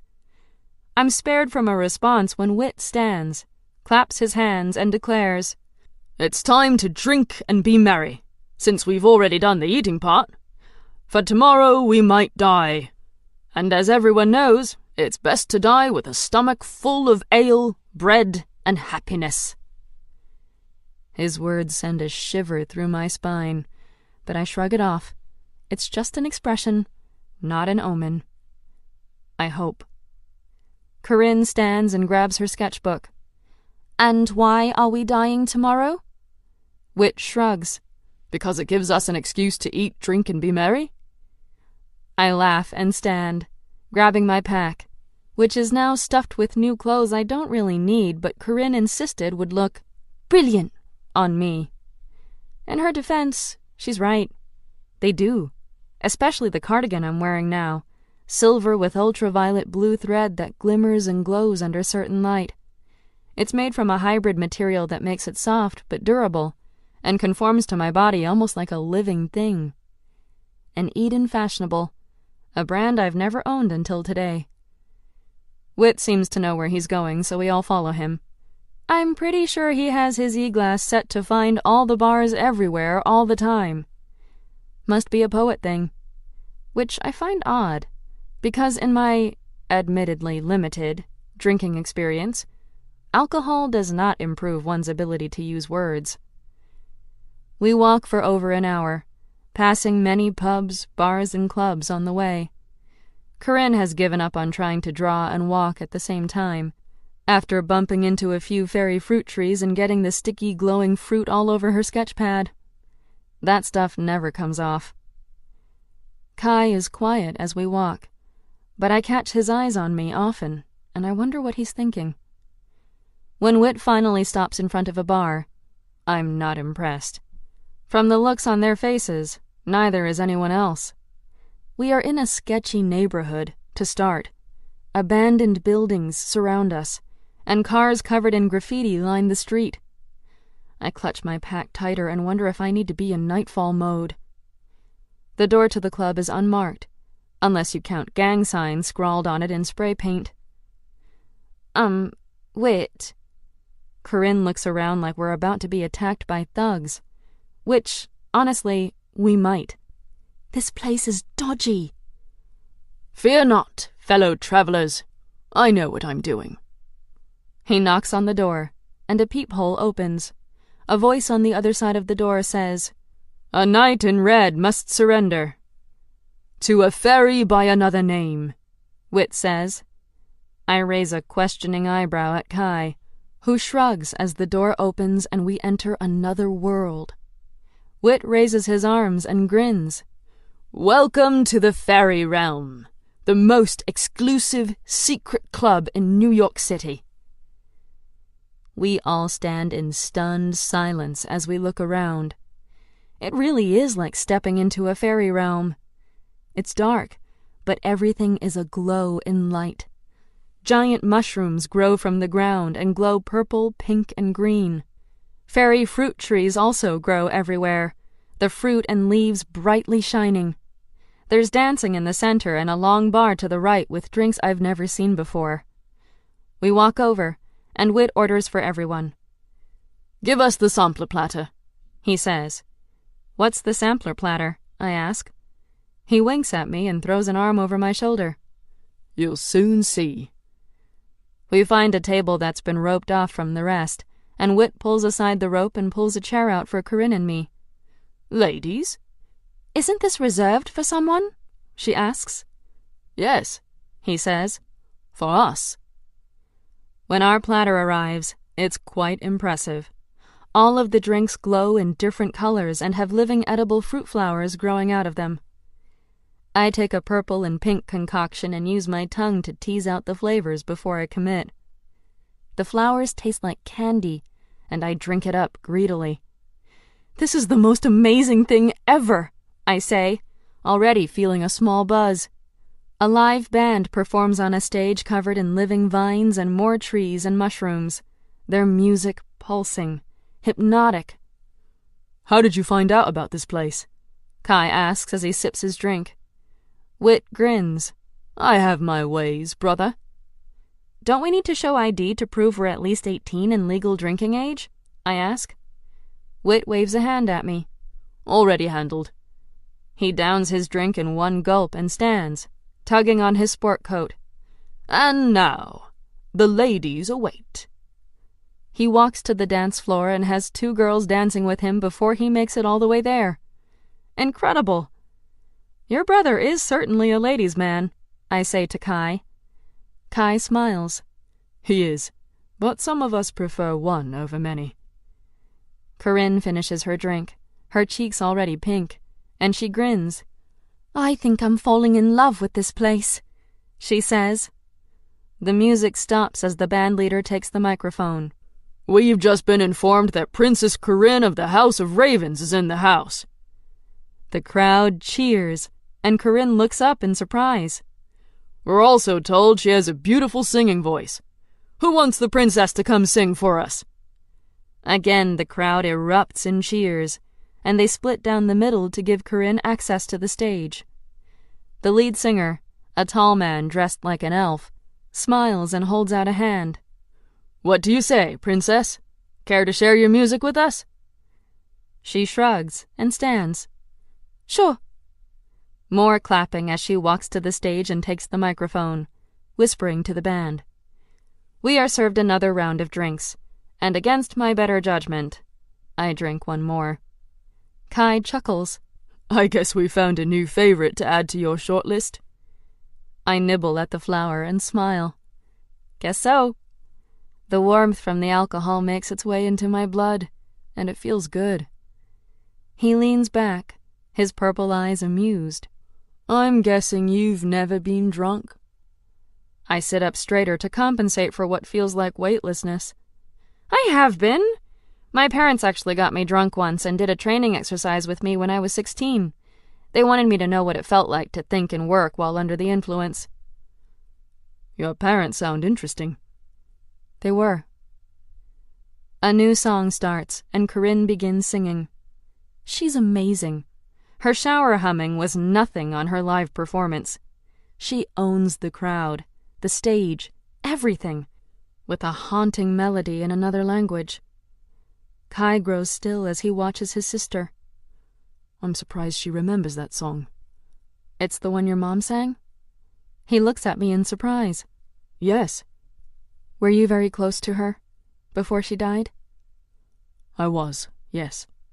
Very." I reach out on instinct and take his hand. "I'm sorry for your loss, too." "Thanks." "Can I ask, what happened with you and your father? Why aren't you the crown prince, being the oldest?" Our hands are still touching, but I don't pull back. "He's never liked me. I think it's because..." His eyes look haunted as he pauses.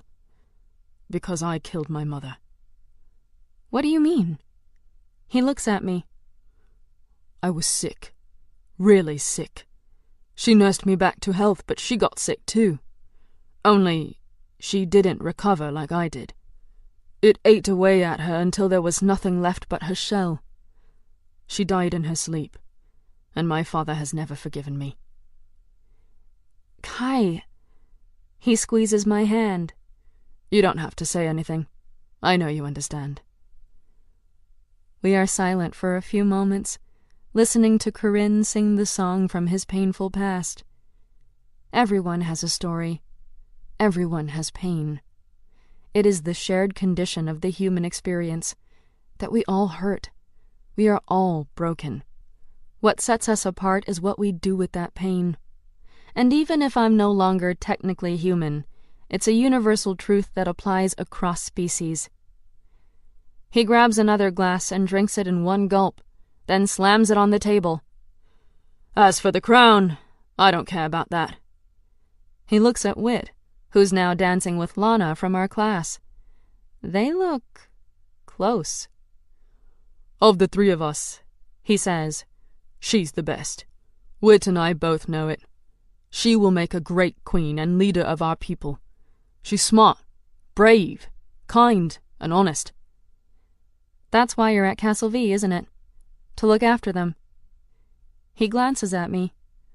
Yes, actually. I don't care about being a knight, but I care about them. When my mom died, she made me promise to protect them above all else. I will die before I break that vow.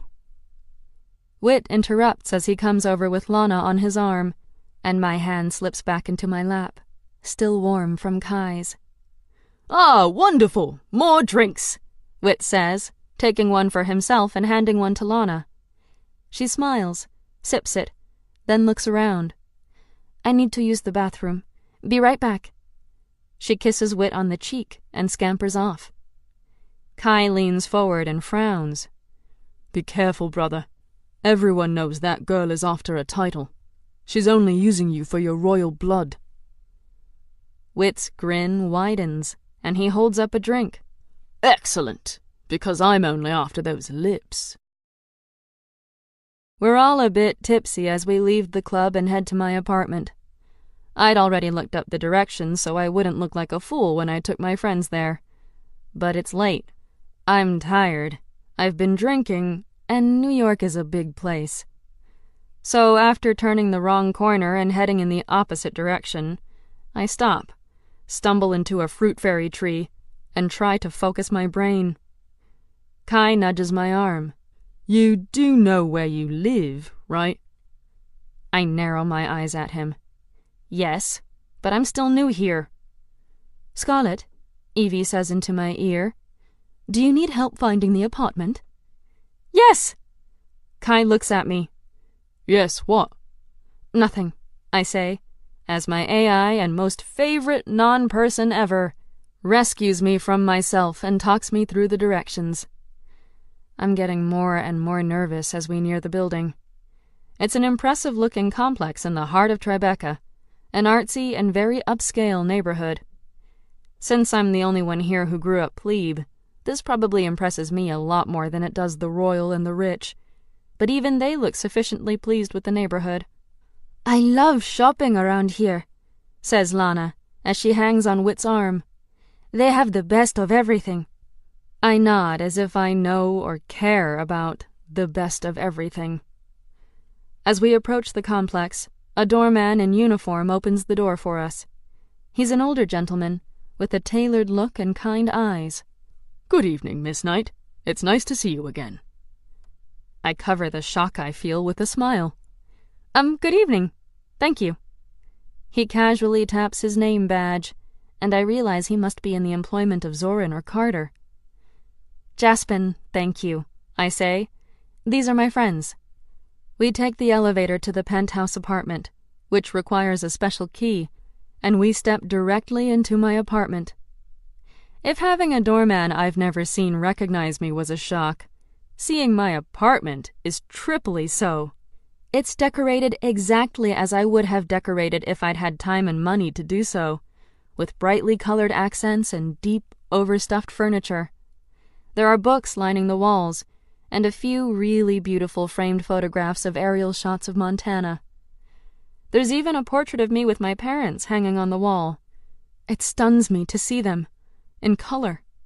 All of us together. I choke back tears and stare too long. The alcohol in my system makes it harder to mask emotion, to stay calm and centered. It's all bubbling up inside me like a pot set to overflow. Kai stands behind me and places a hand on my shoulder. They look like good people. I'm sorry. I turn to look at him, because I can't look at the picture anymore. They are. Were. I miss them. He nods. I miss my mother even still. Time doesn't heal all wounds, but it does make them easier to bear. A pillow hits the back of my head, and I turn and see Whit grinning like a drunken fool. Got any booze in this swanky place? I laugh and head to the kitchen. I can't remember. Let me check. Though it's not going to involve any fairy magic. I can still feel those drinks in me, and I'm convinced it's not just alcohol that's making the world so Monet-like and super emotional. Corinne tugs at my hand. First, show us around! Oh, sure. Okay. We walk through the apartment, which doesn't take too long. The suite boasts a large gourmet kitchen and spacious living room with a fireplace, and a beautiful bedroom with just the right amount of lived-in mess. A few clothes in my size and style are tossed to the side of the bed, and a hairbrush with strands of what looks like my hair sits on the dresser. It's all kind of creepy and incredibly detailed. There's a spare room that's been converted into a study and 2 washrooms, one in my room and one for the guests. We go back to the kitchen, and I find some expensive bottles of wine and glasses. With drinks in hand, we walk onto the large balcony overlooking the city. The lights blink at us from a distance, and everything sparkles. The world is so beautiful sometimes. It's only up close that the ugly shows.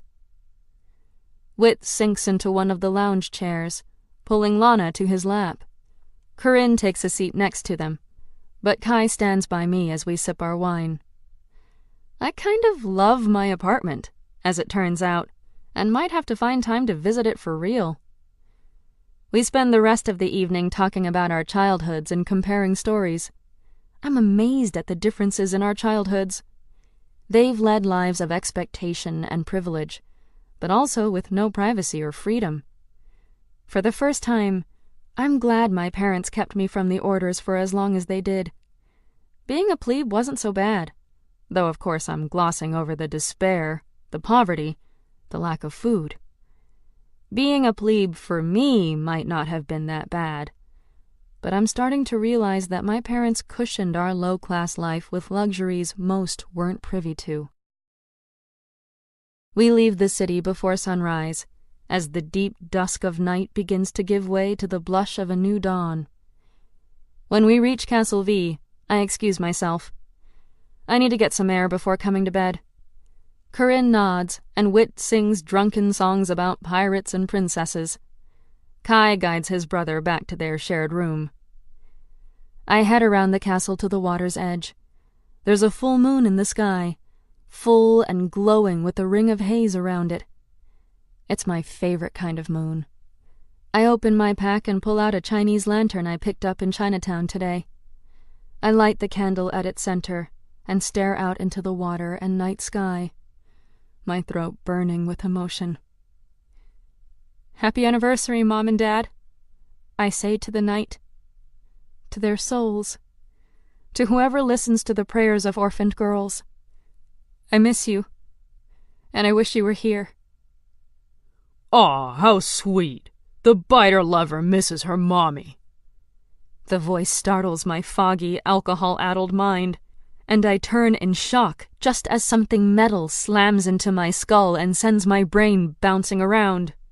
I crash to the ground, unable to stop gravity. The lantern's light dies as it rolls away from my outstretched hand. Pain, delayed by disbelief for just a moment, shoots through my head and reverberates down my spine. I try to stand, to raise my head, but they are there, 2 giant figures looming over me, kicking my ribs, punching me, beating me with sticks. The blows land on me like electric shocks to my nerve endings, igniting a new stream of pain with each hit. I have no moment to breathe, to move, to stand, to try to fight back. Even if I was willing to unleash my Nephilim powers, to release my wings and fly, I'm not sure I can. As the world grows smaller and darkness takes hold of my mind, something shifts around me. They stop punching and kicking. The pain sharpens, deepens, but the beating stops. Someone else is here. Someone who is fighting off both of my attackers. The fight doesn't last long, and they shout, curse, and eventually run away. I try to pull myself up, but arms encircle me. Move slow. I've got you. I look up into purple eyes full of worry. Kai. He helps me sit up, and the pain of being vertical sends waves of dizziness through me. Kai sits beside me, holding me as those waves pass and breathing becomes easier. We need to get you to the infirmary, he says. How did you know I was here? I've seen you come out here before to think. Figured this is where you'd come tonight. I had to get Wit tucked in, but then... Then? Then I wanted to see you. I lay my head on his shoulder, mostly because it feels like it's going to fall off if I don't. I'm glad you came. Thanks for... helping. He chuckles, and the movement of his body hurts mine, but I still like the sound. I'm sure you had it handled. I'm just back up. Yeah, I had Garen and his goons in their places for sure. You just caught the let them think they're winning by getting beat up phase of my plan. Of course. Sorry if I stole your thunder. He holds my hand, and I let him. It's okay. I don't mind sharing the thunder from time to time. I lift my head with Herculean effort and look around me. I had a lantern. I need it back before the sun comes up. Shades of light form in the sky, and an urgency grips me. I need to finish the ritual before tomorrow arrives. Kai moves a bit to reach for something, then settles back next to me. He holds a slightly squished lantern and tries to fix it. There, he says, showing me. I think it'll still float. Tears burn my eyes. Thank you. I take it from him and light the candle again, then set the lantern in the water. It floats slowly away, heading toward the emerging sunrise, and I say one last prayer for my parents. I hope you're both at peace and together. Now the tears fall as Kai holds my hand and stands watch with me until we can no longer see the lantern in the distance. I look at him, my heart so vulnerable, so broken. I can't keep my walls up anymore. I feel so alone without them. They've always been my lighthouse, guiding me to safety. And without them, I feel adrift at sea. It's scary. He puts a hand over my cheek and wipes away a tear. You're not alone, Scarlet. You have us now. He pauses, looking into my eyes. You have me now. And then he kisses me, and I don't think about anything else but him and his lips and his arms around me. The sun gently warms the cold earth as he warms something deeper inside of me. Chapter 14. Diamond Mountain. Kai walks me to my room, and we say goodbye. But I can't sleep, can't calm down. Between getting drunk, beaten up, and kissed all in one night, my mind is spinning. I need to sober up and then make a plan. I pull a few life force cans out of my pack and guzzle them. My head begins to clear, my body already healing itself slowly. I'll be fully sober soon enough. And I can't do anything about the kiss tonight, but I can do something about being beaten up. I message Corinne, telling her I'm going back to my apartment for the night. Instead, I head to the cathedral. Evie, tell Zoran I'm on my way and need his help, I say as I launch myself into flight from Vianney. When I arrive and am in my nightfall gear, I make my way to Zoran's room. He's sitting in a chair in front of a fire, reading. When he sees me, he sets his book down and stands. He takes a few long strides to reach me, and raises a finger to touch the bruises still healing on my jaw. What happened? I explain. He opens his hand, and Umbra, his sword, materializes in his grasp. I'll kill them. I laugh, pushing his sword arm down. A bit of an overreaction. They're just some bullies at school.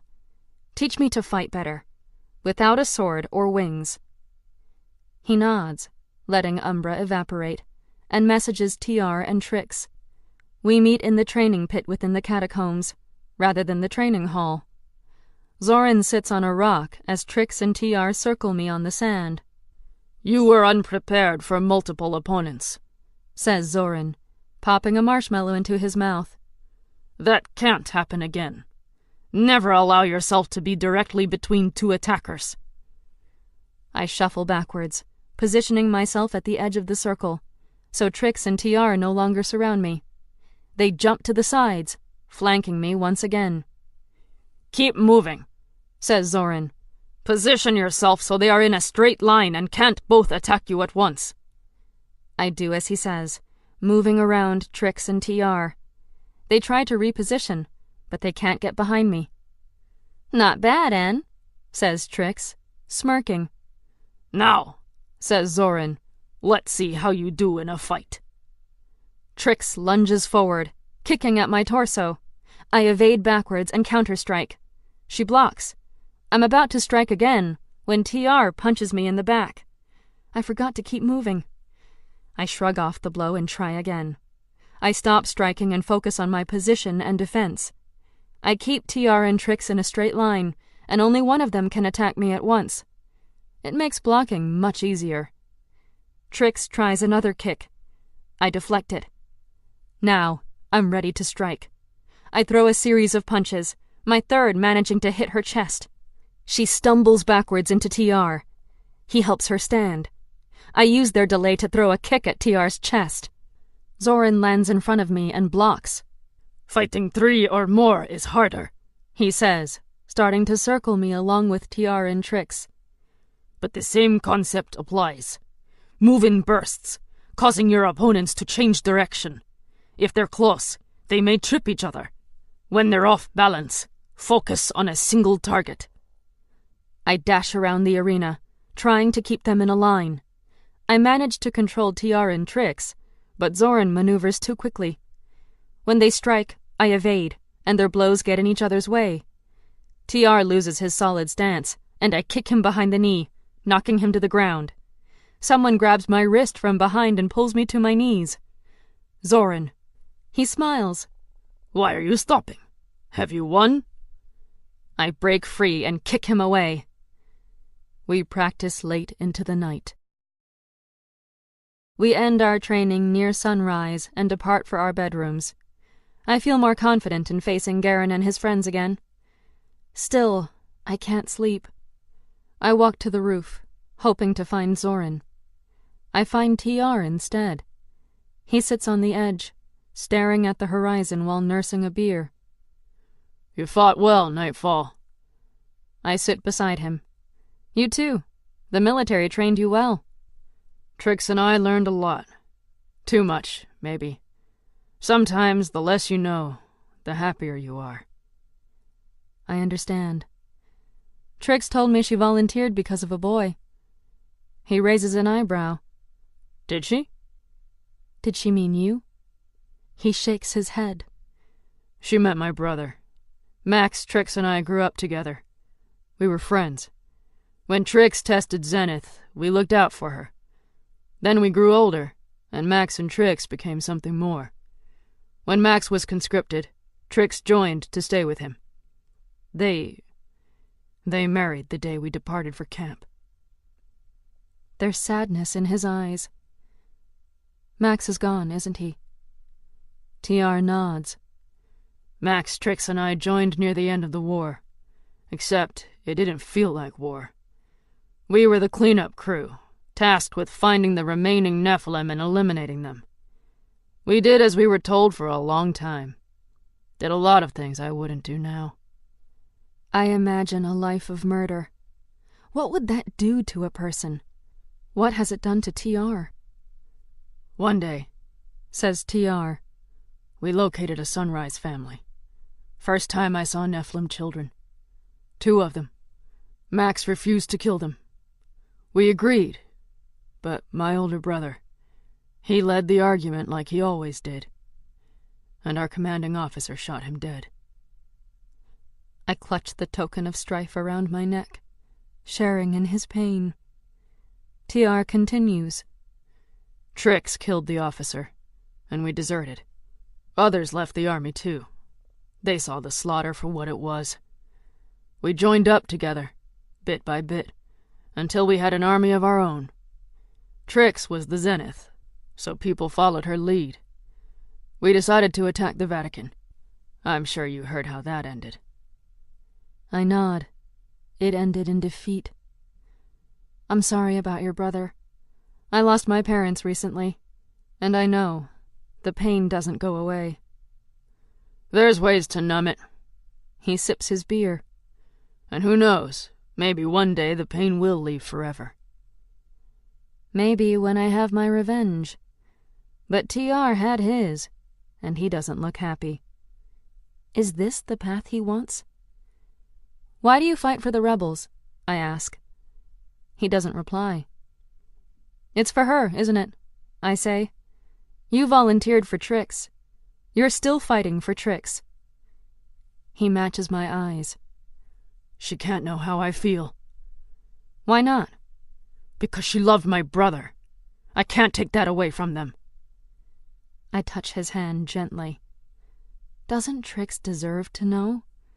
Your brother is gone. Maybe both of you are looking for something. Maybe both of you can be happy. They could work. They have no secrets between each other. No politically conflicting life goals to get in the way. If I can't have a future with Jax, at least they should have theirs. He chuckles. That's what I like about you, Nightfall. You're always searching for a better day. Me, I'm content with where I am. You shouldn't lie to yourself. He drops his empty beer and stands. People like us, we all lie to ourselves. It's how we can kill and still sleep at night. It's how we can save those who deserve to be saved. It's time to meet with the other rebel leaders, and I take a deep breath to calm my nerves. We chose a neutral location, the ruins atop Diamond Mountain.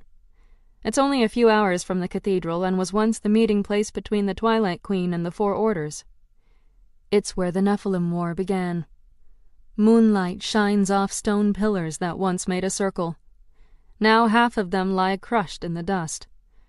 The center of the mountain is carved into rows of seats like an arena. 5 high podiums rise above them, evenly spaced apart. I stand on one of the podiums, Zoran and Trix at my side. Crixus of the Red Eagles takes the podium to my right, 2 of his black-armored soldiers at his side. His armor is even bulkier, engraved with the pattern of wings, his eagle crest painted over his chest and shoulder plate. Adam, leader of the Sons of Eden, takes the podium to my left. Green robes sway at his feet in the billowing wind. He wears no accessories. He wears no mask.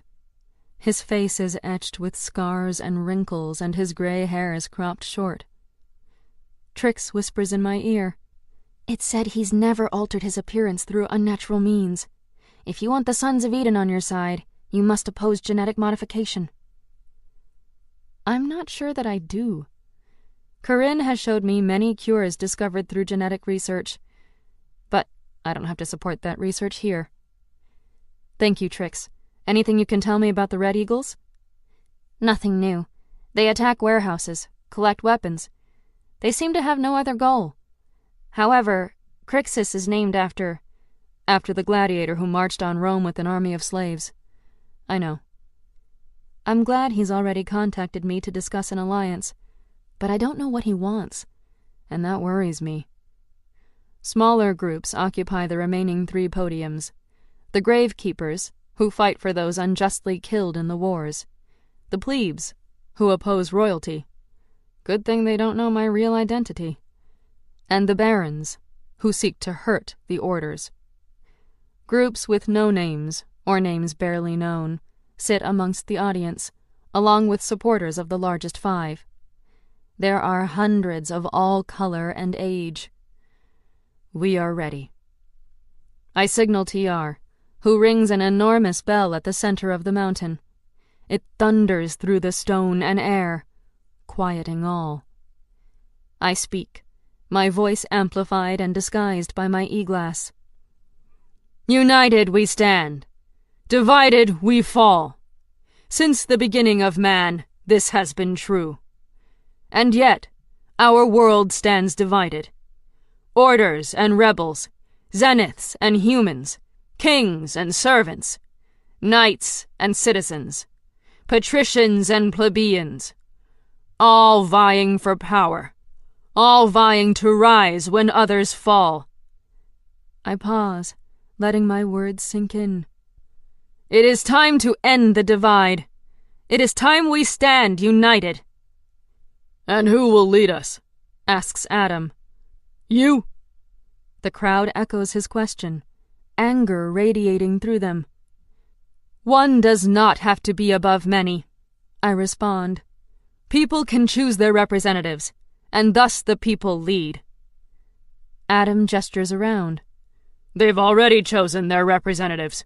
We're here, and we wonder, what do you propose we do? Unite under one name, one purpose, I say. Show the orders they face not rebels or terrorists striving for power, but people striving for unity. So you want us to follow this idea of yours? And what will you do for us? What will you do about the experimentation on God's children? The unnatural modification forced upon them?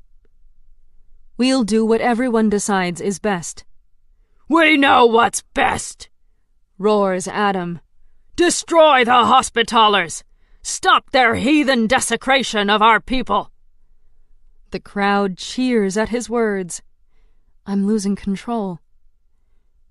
If we are united, says Crixus, his modified voice calm and soft, each of our goals will be easier to accomplish. I am interested in Nightfall's proposal. Adam laughs. Of course you are. All you care about is more. More guns, more money, more people to serve you. Arguments erupt between the Red Eagles and Sons of Eden. A brawl breaks out on one side of the mountain. This is why the orders are winning, I yell. This is why. I'm done listening to this, says Adam.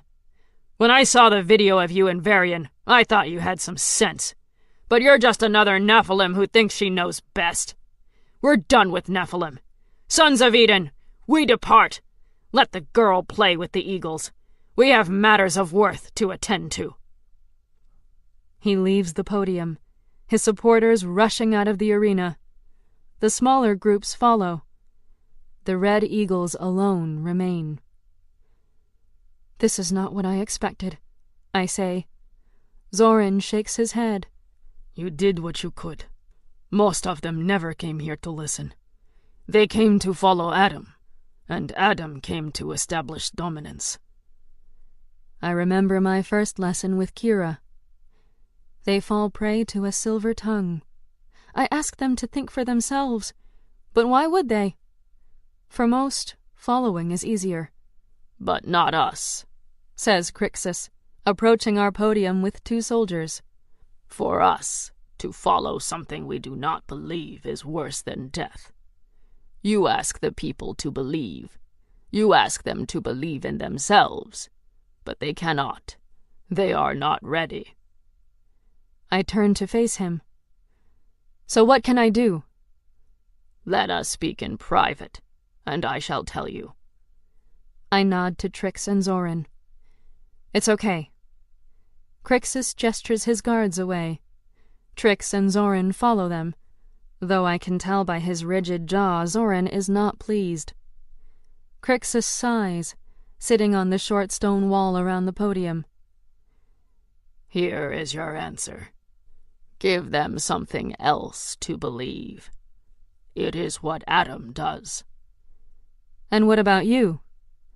My soldiers believe in a happy life, and I compensate them very well. I scowl. So you fight for profit? I fight for a better world, same as you. This is what you do not understand, Nightfall. Most people are not like us. They are not leaders. They do not seek a better world. But we need them, so we must use them how we can. His words remind me of Varian. I believe people are more than pawns in a game. Tell me, Nightfall, are children not pawns? Are parents not kings? Do they not guide their children to a better life? Until the children are developed enough to make their own choices. He shrugs, his armored suit clanking. And what is developed enough? I almost say when a child becomes an adult, but I've known children with more sense than adults. Crixus continues. Most people are like children. I guide them to a better life. It is my responsibility. Even if they don't like me. Even if they don't listen. I've never thought about it that way. Are some people truly meant to guide others? You and I, we must be parents. We must do what is needed. I lean against the stone wall. And what is that? Before I tell you, you must tell me something first. How did you make Ragathon stop his forces during the shadow of Rome's escape? I distracted him. Really? Did you not order him to stop with your ability? I flinch. My ability is my greatest weapon in this war. It is my greatest secret. How could he know? I grab his arm, willing him to forget. I feel nothing. You attempted to order me now, didn't you? I jump back, drawing my sword. You have nothing to fear, he says. I heard of this gift during the war. It will not work through such thick armor, but it is required for my plan. I lower my sword, but only slightly. What plan? He picks up a pebble. The people have a father right now, but he is not like you and I. He is not a good influence. The Pope? Crixus nods. We must guide him. He crushes the pebble in his fist. We must control him. Chapter 15. Thane. Crixus refuses to divulge more of his plan until later, but promises to keep in touch.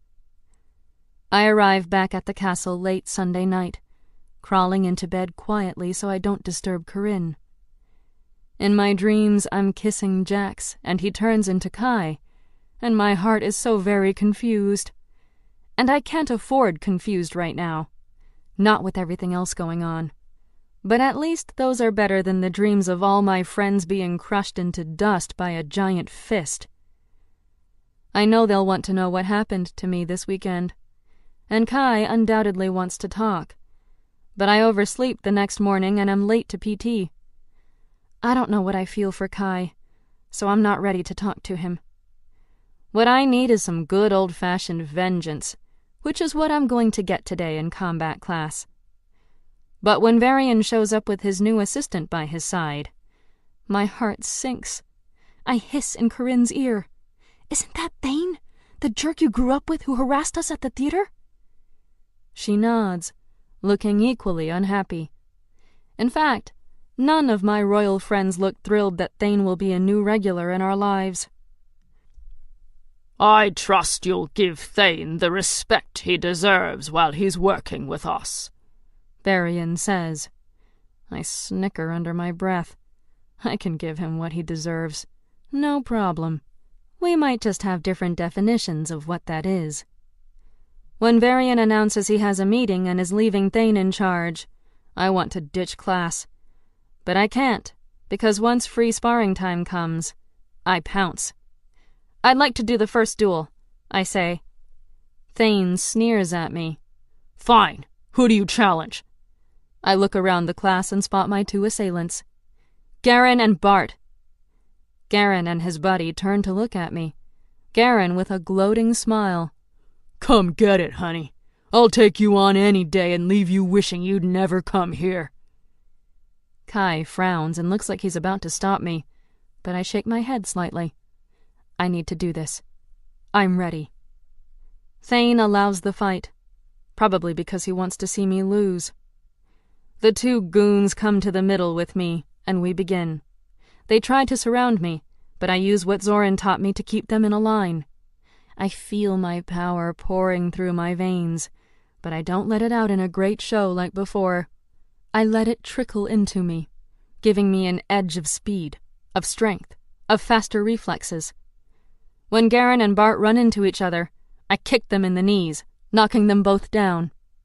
While Bart limps off to the side of the sparring circle, I focus my energy on Garen, who stands up, no longer wearing his cocky grin. When I knock him to the ground again, I lean down with my hand on his throat. I lower my voice so only he can hear me.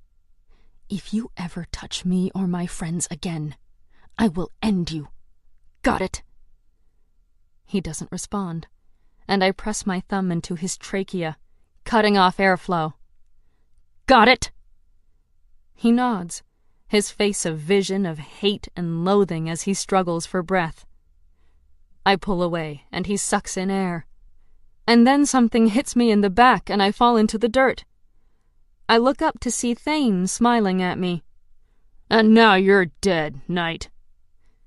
Do you always have to rely on surprise attacks from unarmed opponents to win? I glare at him. He tosses me a sword from the rack, and I catch it by the hilt. Fight me, then. Gladly, I say, getting into position. It takes him under 2 seconds to disarm me. It's so fast I'm not even sure how it happened. Pick it up and try again, he says. I let the anger fuel my strength and try again. He disarms me even faster. He does it again. And again. I'm nearly in tears from frustration and no small amount of humiliation. I have to beat him. But I can't. I'm not good enough. And everyone here knows it. Enough! Kai steps into the sparring circle, his own sword drawn. Thane looks over at Kai, the same disdainful expression on his face. Well, if it isn't the Prince of Ravens coming to rescue the damsel in distress. He looks back at me, leaning in close. As he speaks, spittle from his lips sprays over my face. I don't need a sucker punch to win, but I will win. Make no mistake. I will always win, and I will use any means necessary to do so. I fidget with the stylus for my tablet, tapping it against the desk as I think about my next step. Corinne sits beside me, dropping her tablet on the desk, and Whit flanks me on the other side. He's a jerk, Whit says. Corinne scowls at him over me. Be nice. He's just... Whit raises an eyebrow, and she sighs. Okay, he's a jerk. I know it was rough for him growing up with royalty and having the stigma of his family's betrayal. He was such a sweet kid. It's sad. But he shouldn't have treated you like that. He was right, though, I say. I let my guard down. I can't do that again. I need more training. Ragathon walks in, Kai following behind him. As Kai slips into the seat behind me, he tugs at my ponytail like a kindergartner. I turn to him, and he grins. Let me cheer you up by taking you to lunch. he whispers. We all have to eat at the dining hall, I remind him. He frowns. I see you'll need more creative persuasion. I must think on this. He leans back as Ragathon starts the class, and I can't help but smile a little, even as an idea comes to me. Kai's at the top of the class in combat. Even Thane seemed reluctant to fight him. And he is Varian's son. I could learn a lot from him. As we head to lunch after class, I tug at Kai's arm. Can we talk alone for a second? Wit and Corinne smile and nudge each other. I roll my eyes at them. Kai nods, and we walk toward the courtyard. You were studiously avoiding me during PT and classes this morning. Have my natural charm and good looks finally persuaded you to see the light? I laugh. Not exactly, but I need your help. So, we're not going to talk about the kiss, and about what's happening between us? I can't tell if he's teasing or serious, but I'm not ready to talk about it yet. Not now, but we will, eventually. I just need time. Okay, fair enough. What can I help you with? I need to learn to fight better. I don't like losing. That fight with Thane wasn't a fair match, and he knew it. He's been training as a knight since birth. He was showing off and bullying you. I stop walking and turn to face him. But he wasn't wrong. I couldn't defeat him, even when he made it fair. Despite my extra strength and reflexes, I'm not good enough. And I need to be. And I need you to teach me. You're brilliant with a sword. Please, train me. Can't I just beat Thane up for you? I shake my head and cross my arms over my chest. I need to learn to fight my own battles. Another thought occurs to me. Why aren't you in any of the tournaments? You're obviously good enough. He shrugs. It's not my thing. I'm a lover, not a fighter. He winks, and I laugh. You sound like Wit, I say. Then I frown again and tug on his robe. Seriously, though, I need your help. He sighs. Fine, I'll train you, but under one condition. I narrow my eyes. What's that? You have to go to the Halloween ball with me next month, in full costume. I laugh. Do you always resort to extortion to get dates? He leans in and places a hand over my cheek, brushing a finger against my jaw. Only with the girls I really like. My stomach flutters a little at his touch. Okay, I'll go with you. But we start training right away. He smiles even bigger. Deal. Meet me after classes today at the arena. I shake my head. No, I mean right now. We have a 2-hour lunch. Teach me how to defeat someone like Thane. Teach me how to defeat someone like your father. Chapter 16. The Black Knight. You know, some of us have to subsist on more than just air, life force, and marshmallows, Kai says, complaining once again about missing lunch. Grab a sandwich on your way to our next class, I say. He rolls his eyes. As you wish, master. Our swords smack together as he corrects my posture, shows me new moves, and tells me to keep practicing. At the end of the 2 hours, my arm is burning, but I feel stronger and more confident. I'm not there yet, but it's a step. As I put my sword back on the rack, I ask to see his. He hands it to me, and I admire the masterful design work on the hilt and blade. Evie speaks in my ear. Scarlet, I detect an AI within this blade. It's not just steel. It carries a wealth of information on combat. With more time, I may be able to link with it. I twirl the blade in my hand. This is no normal sword. Kai takes it back and slashes the air. An angel sword, passed down through our family. I gasp. It can't be. It is. This was one of the pieces that inspired our current angel technology. My fingers itch to hold the weapon again, but I resist. I need to get my own sword, I say. Kai sheaths his blade, and we walk toward our next class together. The right sword will pick you, when the time's right. That sounds profound, I tease. I'm serious. You can't just go out and buy a sword on a whim. Well, you can. He grins. But you shouldn't. You have to bond to your sword. It's an intimate relationship, and the choice must be made with care. Once again, I wish I could use my mother's sword as Scarlet. Kai's stomach rumbles, and I reach into my bag and offer him a chocolate bar. Thanks, he says, stuffing half into his mouth. So, what's up with you and Jax? He asks once he's done chewing. Because I know you want to wait to talk about the kiss, so I'm not going to talk about the kiss. But I will say that this thing... He gestures between us. It's something. It's not nothing. So I need to know. Am I poaching on someone else's girl? First of all, ew! Did you seriously just compare me to a piece of property? He shakes his head. No, you know what I mean. Jax is clearly in love with you. Were you dating? Are you dating? What does it matter? I ask. I've known Jax a long time, and I respect him. If you're worried about his feelings, why don't you ask him yourself? He's disappeared, he says. No one knows where he is. Exactly. I see. So, then, you're a free agent? Not if you keep using these lame metaphors, I'm not. He laughs. Scarlet, are you currently involved with anyone?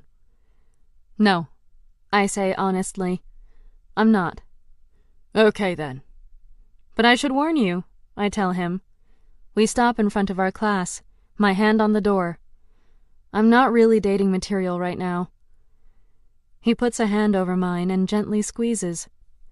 I'm a patient guy, and you seem like the kind of girl who's worth the wait. What if you're wrong?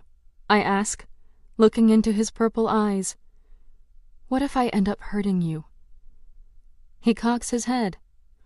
Those are two different questions. I can handle pain, Scarlet. As for being worth the wait, I already know you are. I'm not wrong about that. Another month of training and classes fly by. The deeper I get into life at the castle, the harder it is to get out to the cathedral as nightfall. But I've been doing my best. There's something all those comic books and movies don't tell you about living a double life. You don't actually get double time. I've had to feed from blood packs a few times just to keep up my strength. Between training in class, training with Kai, training with Zoran, and studying, not to mention trying to coordinate with all of the rebel groups, I'm chronically exhausted. My roommate keeps giving me the side eye, like she's trying to diagnose my mental illness. Agatha has to be suspicious about my schedule and wardrobe malfunctions after so much fighting and training. Just the secret-keeping part of my life is draining. Evie keeps me on track with a highly encrypted memory file of both my lives. I'd be lost without her. But right now, I'm not studying or training or plotting. I'm just hanging with my friends watching the tournament in the Initiate Hall and talking about the Halloween ball that's a few weeks away. I almost feel normal. But whenever I look down at my hand and see the missing scar, I remember I'm anything but normal. Still, I grab the happy where I can find it, and today I'm finding it in a room decked out in the best Halloween decorations I've ever seen, courtesy of Corinne, with Wit and Kai as her helpers. I'm leaning against Kai's arm, which is wrapped around my shoulder as we lounge on the couch. We're still stuck in this in-between thing. Not quite officially dating, but not dating. I don't know what it is.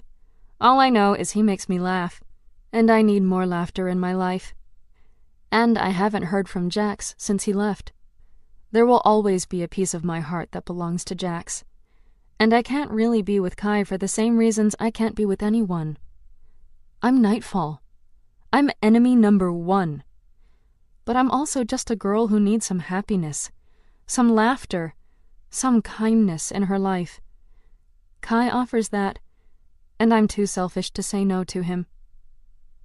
You three really outdid yourselves in here, I say. Corinne used her own artwork, combined with pieces formed from Eden fashionables, to turn our hall into a goth-haunted manor. There are skeletons that turn their heads to follow you around the room, and bats perched from the ceiling that fly at you when you least expect it. There's nothing quite like waking up to screams in the middle of the night when a student ventures into the hall and is attacked by a not quite alive but far too real bat. Right now, Corinne is hand-painting parts of her Halloween costume, while Whit's eyes are glued to the tournament. Two knights are fighting each other on a life-size E-screen, the sounds of their battle echoing throughout the hall. One is wearing black armor, the other blue. I still don't get why we can't know who's in the costumes, Lana says, leaning against Whit's arm. They've been together non-stop since the night at Fairy Realm. It keeps it competitive, Whit says. You can't research your opponent beforehand, so you have to rely on what happens in the arena. I wonder who the Black Knight is. He's good, Kai says. Corinne holds up a silk shirt she's been painting on. What do you think? Won't Yaden look handsome in this? She points to the blue patterns.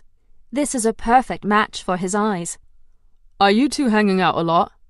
Kai asks, and I can hear the protective edge in his voice. A bit, but it's not serious, she says with a smirk. No need to go big brother on him just yet. He's a nice guy. When Ragathon comes into the hall, I tense. I've never seen him here, and it feels invasive. Kai squeezes my shoulder in silent support. Corinne smiles at him, though, without reservation. Hi, Uncle. He sits next to her at the table and hands her a small bag. I picked these up for you while I was in the city. You mentioned you needed them for your costume.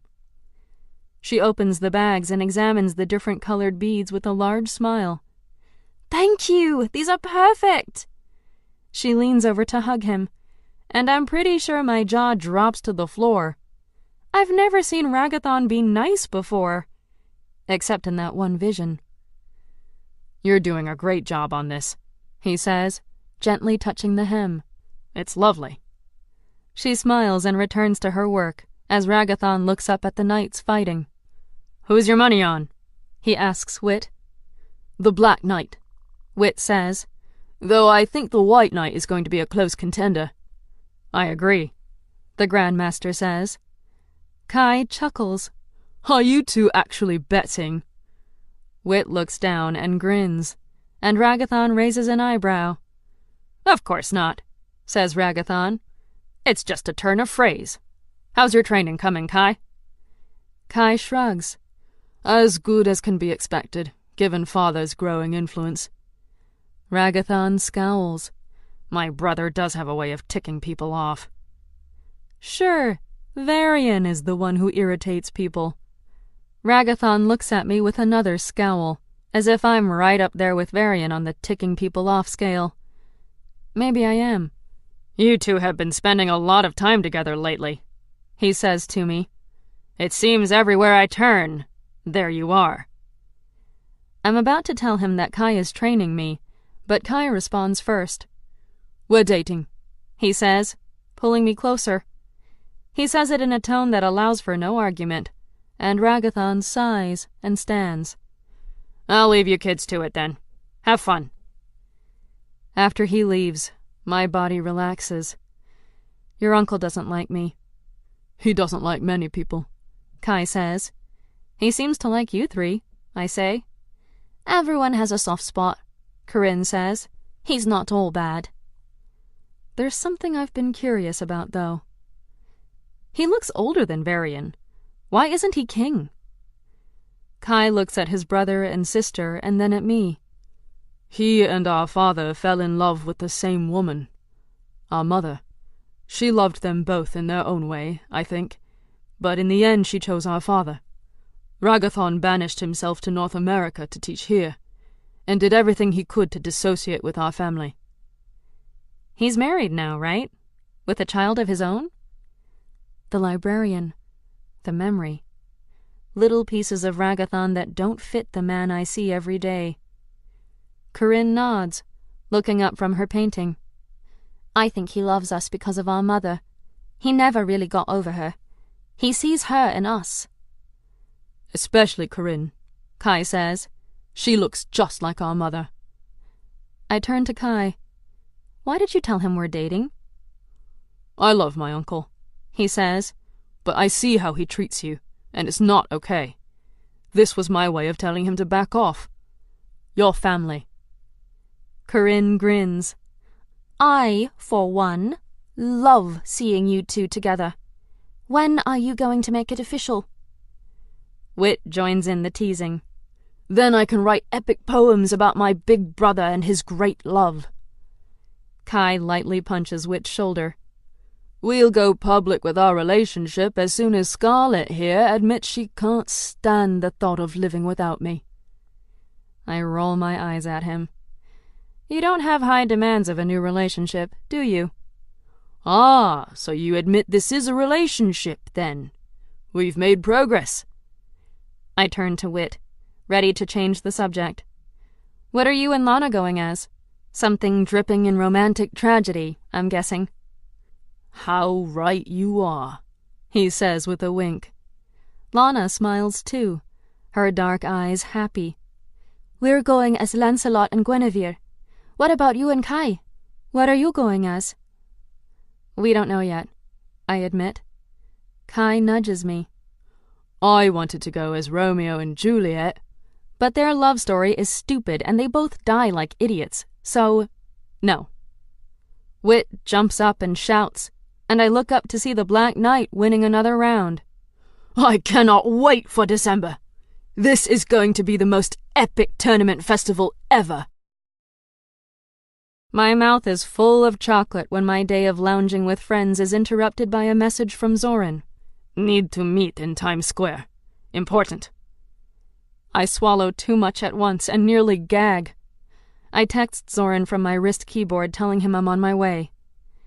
Now for the hard part. I stand and stretch and check the time. Hey guys, I'm going to get going. I want to spend some time at my apartment this weekend, and it's already getting kind of late.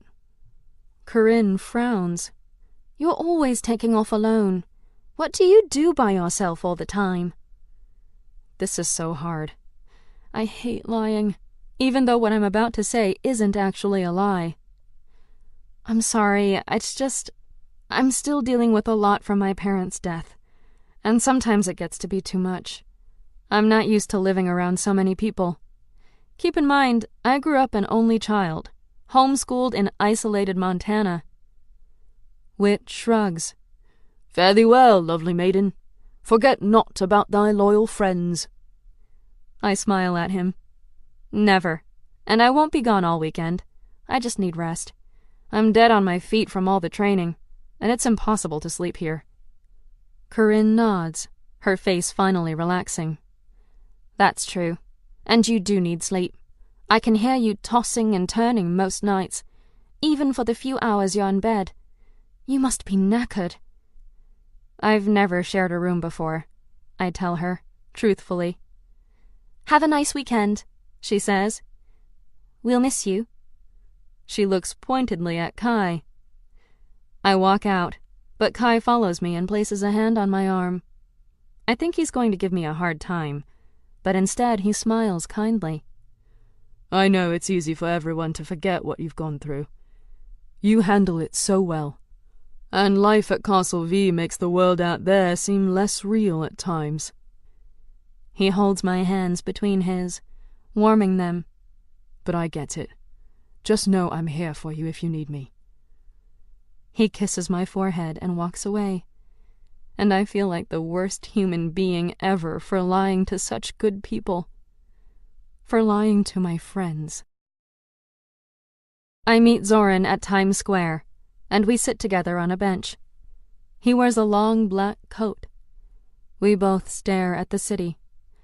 I stopped 2 executions here, and the place looks alive as ever. Sounds of chatter and cars and music fill the air, e-screens light up the sky, and hundreds of people shuffle by, lost in their bubbles of media. So, I ask, what is so urgent I had to leave my friends? He pulls Knox out of his coat. Knox misses you. What? I cross my arms, frowning. You sure it's only Nox? He grins. I didn't ask anyone else. I groan, petting the cat. Why do some people never admit how they feel, Nox? He purrs in response. Yeah, you have no trouble sharing how you feel, don't you, my kitty? I'm glad the big bad Nephilim didn't eat you in your sleep. Zoran joins me in petting the cat, and our hands touch for a moment. How was your day? He asks. Great. I'm trying to pick a Halloween costume for the ball. You can go as Lilith, the first Nephilim to be turned. Right. Lilith at Castle V. I might as well dress as Nightfall. We both chuckle, though Zoran sounds half-hearted. Are you going with anyone? He asks. His tone is serious. Is he jealous? No, he doesn't see me that way. Does he? I am, I say, deciding the direct approach is best. With Kai. He raises an eyebrow. The Prince of Ravens? He's a good person. He's the enemy. I lower my voice, but I can't hide my frustration. My goal is to tear down the orders, not kill everyone affiliated with them. And what is Kai's goal? Corinne's? Wit's? Will they stand by idly as you destroy the orders? I shiver, trying not to imagine the future as he does. Maybe they'll join me. They are Varian's children. But they are not him. Zoran sighs. Believe me when I say, it's easy to fight an enemy. It's much harder to fight a friend. I'm tired of his opposition. Is there anything else you need to say? He frowns at my response. Yes. He pauses. The Nephilim. I wonder if he asks just to irritate me. We're not creating more. You will need them to win this war. I snap at him. Because they won the first time? He freezes. His eyes are sad. You want to know how I feel, Scarlet. When Danica died, I dedicated myself to protecting those prosecuted by the Inquisition. Zeniths, Nephilim, humans who made enemies. And now, the Nephilim are nearly gone. The Zeniths are treated as less than people. I failed, Scarlet. I don't want you to fail as well. He squeezes the bench railing, bending the steel. I can't have you fail. Chapter 17. Curatio Domus. The night of the Halloween ball. The castle is abuzz with madness of the fun variety. Everyone's getting into the spirit, including the resident knights and faculty. And our dorm room looks like an evil seamstress cursed us to be buried alive in fabric. Larry and Agatha were here all afternoon doing our makeup and hair, fussing over every inch of us. Corinne looked bored. She's used to it. I'm still learning. But I have to admit the end result is pretty spectacular. I sit on my bed to pull on the silver boots for my costume and feel a prick of pain on my thigh. I dig and find a stray sewing needle. Holding it up to Corinne, I raise an eyebrow. She grins sheepishly and takes it from me. Sorry, I know it's a bit insane in here. I'll get it all cleaned up this weekend, I promise. I finish lacing my boots and stand to look at myself in the full-length mirror. It's okay. Thanks for making my costume. You did an incredible job. My red velvet skirt falls to the ground, and thin mesh metal armor clings to my torso. Corinne can't resist making a few last-minute adjustments as I stand there. Finally, she straightens up and smiles. Perfect. But I still wish you and Kai could have gone as something matching. I know, we've destroyed all your dreams, I say as I twirl to look at the back of my costume. You have. I'll never recover. But Juliana suits you somehow. And, well, I'm not surprised my brother chose who he did. I admire the final look. the crimson cross hand-painted onto my thin breastplate and the fake sword hanging from my hip complete the look. The sword is impressive in its detail, and looks authentic at a glance, but it would break in a duel. I still haven't found my own sword, or, as Kai would say, my sword hasn't found me. Until it does, I'm stuck using the chipped swords from combat class. There's a knock at the door, and Corinne squeals. "They're here!" She's splendid in blue silk she painted herself, with Eden-fashionable star flowers sewn into the fabric. They shimmer silver and blossom into star patterns that glow. She wears her hair long and white with streaks of blue, and horns stick delicately out of her forehead. Her ears are long and pointed, and a beautiful crown of flowers sits on her head. She's an elf queen straight from fantasy books. And as she opens the door, she greets her elf king. Yaden looks devastatingly handsome and exotic with his pointed ears and horns and long white hair. They both shimmer with silver body paint and daring eye makeup that transforms them into something magical. I smile at them both. You two are definitely winning the costume contest tonight. When Kai comes into the room, I burst out laughing. "You look perfect," I tell him as he pulls me into a hug. He bows, his eyes twinkling in mischief. "The dashing and dangerous pirate Veramus at your service." His eye patch gives him a wicked look, and the black beard he wears transforms him into someone I almost don't recognize. He holds out an arm, and I take it. "Shall we?" Corinne takes Yaden's arm and looks around. "Where are Wit and Lana?" "Meeting us at the party," Kai says. As we walk through the halls of the castle toward the grand ballroom, other groups and couples dressed in every imaginable costume press through to attend the ball. And what a ball! Already the ballroom is filled with people dancing. Fog drifts over the floor, transformed by lights into something eerie and beautiful. A live band entertains the crowd from the stage, with walking skeletons as their backup dancers. Round tables draped in dark purple, with black chairs padded by red velvet cushions, line the outskirts of the dance floor. At the center of each table are candelabras encased in intricate spiderweb designs that sparkle like diamonds. Toward the back of the ballroom is a long table piled high with food and drink, all recreated in the Halloween theme. "This is amazing," I say, as we scan the crowd for Wit. He raises his hand from across the room. "Over here!" We join Wit and Lana at the table they saved for us, sinking into the plush velvet seats. "You two make an excellent Lancelot and Guinevere," I tell them. I turn to Corinne. "I can't believe you had time to design everyone's costumes in addition to studying." She smiles, blushing a little under the praise. "I love doing it. It's just another kind of art. A kind women were creating for centuries without getting the recognition they deserved." "I'm surprised there's such a big ball in the middle of the quarter," I say. Wit smiles. "It's the last hurrah before we all buckle down and get serious about the trials and winning a boon from an order." Corinne smiles. "Especially with the death last year. Everyone's extra motivated." "The party before the war, then?"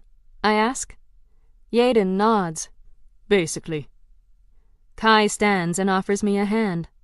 "Would the lady like to dance before she leads an army to battle?" The words are closer to the truth than he knows, but I smile and accept his hand. The lady would. As we dance, his arms wrapped around me, I enjoy the feel of this, of being normal and having fun for one night. He kisses the top of my head. "You've worked really hard this quarter," he says. "You've improved so much. I don't know if you see how much stronger, faster, and more focused you are now." I look up at him and laugh. And here I was just thinking it was nice to have a night off work and school and training. "Fair enough," he says. "No training talk tonight. Can I at least tell you how beautiful you are?" A warmth spreads through me. "Thank you." I watch others dancing around us, and am surprised to see my grandfather dancing with Kira. Lana and Wit dance, and then leave to get drinks for everyone. We join them back at our table, and I nibble on a severed finger, some kind of pastry with a strawberry filling. I gag and use a napkin to spit it out. Kai looks over and laughs. I've never met such a picky eater. I shrug. I have standards. He excuses himself from the table. Wait here. I have a surprise for you. My curiosity is piqued when Kai returns holding a plate of something. He places it in front of me. I asked the kitchen to make these for you. I look down at the plate and grin. Chocolate-covered marshmallows? He nods, smiling. I pick up one with a small silver fork and stick it into my mouth. It's divine. I want to clean the plate, but first I lean over to Kai, pulling him into a hug. Thank you, I whisper into his ear. You're amazing. I'm eating the last of my dessert when my grandfather walks over and holds out his hand. Might I have a dance with my granddaughter? I look to Kai, who smiles, and I join the Chancellor on the dance floor. I regret we haven't had more time to spend together since you've been here, he says. It's been a few weeks since you last came for tea and stories about your mother. I know, I'm sorry. It's a lot of work, being here and keeping up. He nods. I understand, dear. Just know you are always welcome. You have an ally here. Thank you. The Seeker and Ragathon talk near the punch bowl, and I nod my head at them. I noticed you dancing with Kira earlier. I didn't realize you two were close. His eyes drift to her. She's been here her whole life. We are the only family she's ever known. I feel a twinge of sadness for her. She may have known my grandfather and my best friend in ways I didn't, but she never had parents. Family. My grandfather looks over at Kai, who's watching us. Are you getting serious with the Prince of Ravens? I think about my answer. I don't know. We're kind of stuck between friends and something more, because of me. But I might be ready for that something more now. He's a good man, he says, from a good family. As the song ends, he escorts me back to my table and kisses my hand. Enjoy your evening. I settle into my seat, and Kai puts an arm over the back of my chair. We were just talking about going through the haunted house. What do you think? There's a haunted house? I love haunted houses, and every Halloween my dad would take me on a tour of them throughout our city. My mom couldn't stand them, so it was just us. I follow my friends eagerly and wait in line until our turn arrives. Inside, everything is black, dark, crazy. The spaces are tight, and we crowd in, so many people squished into the lines. They're screaming and laughing and silly, scary shocks. I love every minute of it. When we reach a maze of mirrors, we each take a different path to see who can get to the end first. I'm just about to find my way out when someone from the shadows grabs me. I scream, but the sound is lost in all the other noises. So I turn to fight when a familiar face smiles at me. Jax? He puts a finger to his lips and pulls me outside. I'm not supposed to be here. I hug him, relief pouring through me that he's okay. Where have you been? I can't tell you, he says, his voice sad. But I missed you, Star. I needed to see you. I missed you too, I say. We stand there, awkward, uncomfortable, that kiss sitting between us. He clenches his jaw. I had to tell you. I'm sorry about how I left things. It wasn't fair or right. I put a hand on his chest. It's okay. I understand. But you were right. Things between us, it would be complicated. He nods, a small frown on his face. As if on cue, Kai comes out of the maze and sees us. He walks over and puts an arm around my shoulders. Jax, we weren't expecting you here tonight. Jack steps back. I'm not really here. He looks at me with sad eyes. Take care of yourself, Star. He walks into the shadows as my e-glass buzzes and Evie speaks. Scarlet, Zoran needs you at the cathedral right away. The Sons of Eden are holding Curatio Domus hostage, and they need Nightfall. Kai touches my shoulder. Are you okay? I shake my head. No, I'm sorry. I have to go. I hug him, leaning my head on his chest, before I turn and walk away. I join Trix, TR, and Zoran in the war room. We gather around the war table and discuss the hostage situation. I try not to think of the broken-hearted look on Jax's face when Kai put his arm around me, or the broken-hearted look on Kai's face when I left him at the ball. The Sons of Eden are demanding the Knights Hospitaller be dismantled, says Trix. TR scowls. That will never happen. If it doesn't, then Adam blows up the entire hospital at midnight, Trix says. I project my e-glass feed of the event onto the table. Officers surround the building. This looks too familiar. Are we sure it's not another trap? Trix shakes her head. It's unlikely, since the Sons are involved. I nod. What's blocking our entry? Nothing, says Trix. But if anyone is seen leaving or entering the building, Adam will set off the explosives. I rub my chin. We have discreet ways of entering buildings. Trix grins. You thinking sewers again, En? I pause. Varian saw that move in advance. Will Adam? Zoran points at the exits on my projection. What if someone leaves the building? What do you mean? I ask. He shrugs. There are hundreds of people in that hospital. What if one of them breaks and runs? Then they'll kill everyone, says Trix. Is Adam inside? Asks Zoran. Trix nods, pointing to the center of the hospital. He's on the roof, preaching. He says one of the detonators is attached to his heart and will go off if he dies. He's acting invulnerable. Pieces of a plan click together in my mind. He thinks he'll win this. He doesn't expect to die. And so he's not concerned with his opponents. He's nothing compared to Varian. TR raises an eyebrow. You think he's bluffing? I think he's so confident in his abilities he can't imagine losing. TR nods. He did seem to have a superiority complex at the meeting. So what's the plan, En? Asks Trix. Did your military training cover disabling bombs? I ask. Sure did, she says. Good. I tap the projection. I'll speak with Adam. While I do, you three enter the building through the sewers, find the explosives, and defuse them. TR studies the image of the hospital. I estimate 3 bombs, maybe 4. What if they're defended? I'll deal with any guards, says Zoran. Everyone nods. We've all seen Zoran kill faster than someone can pull a trigger. We work out the details. As we're about to leave, TR frowns.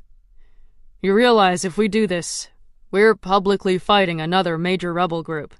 The Orders will use this to discredit us.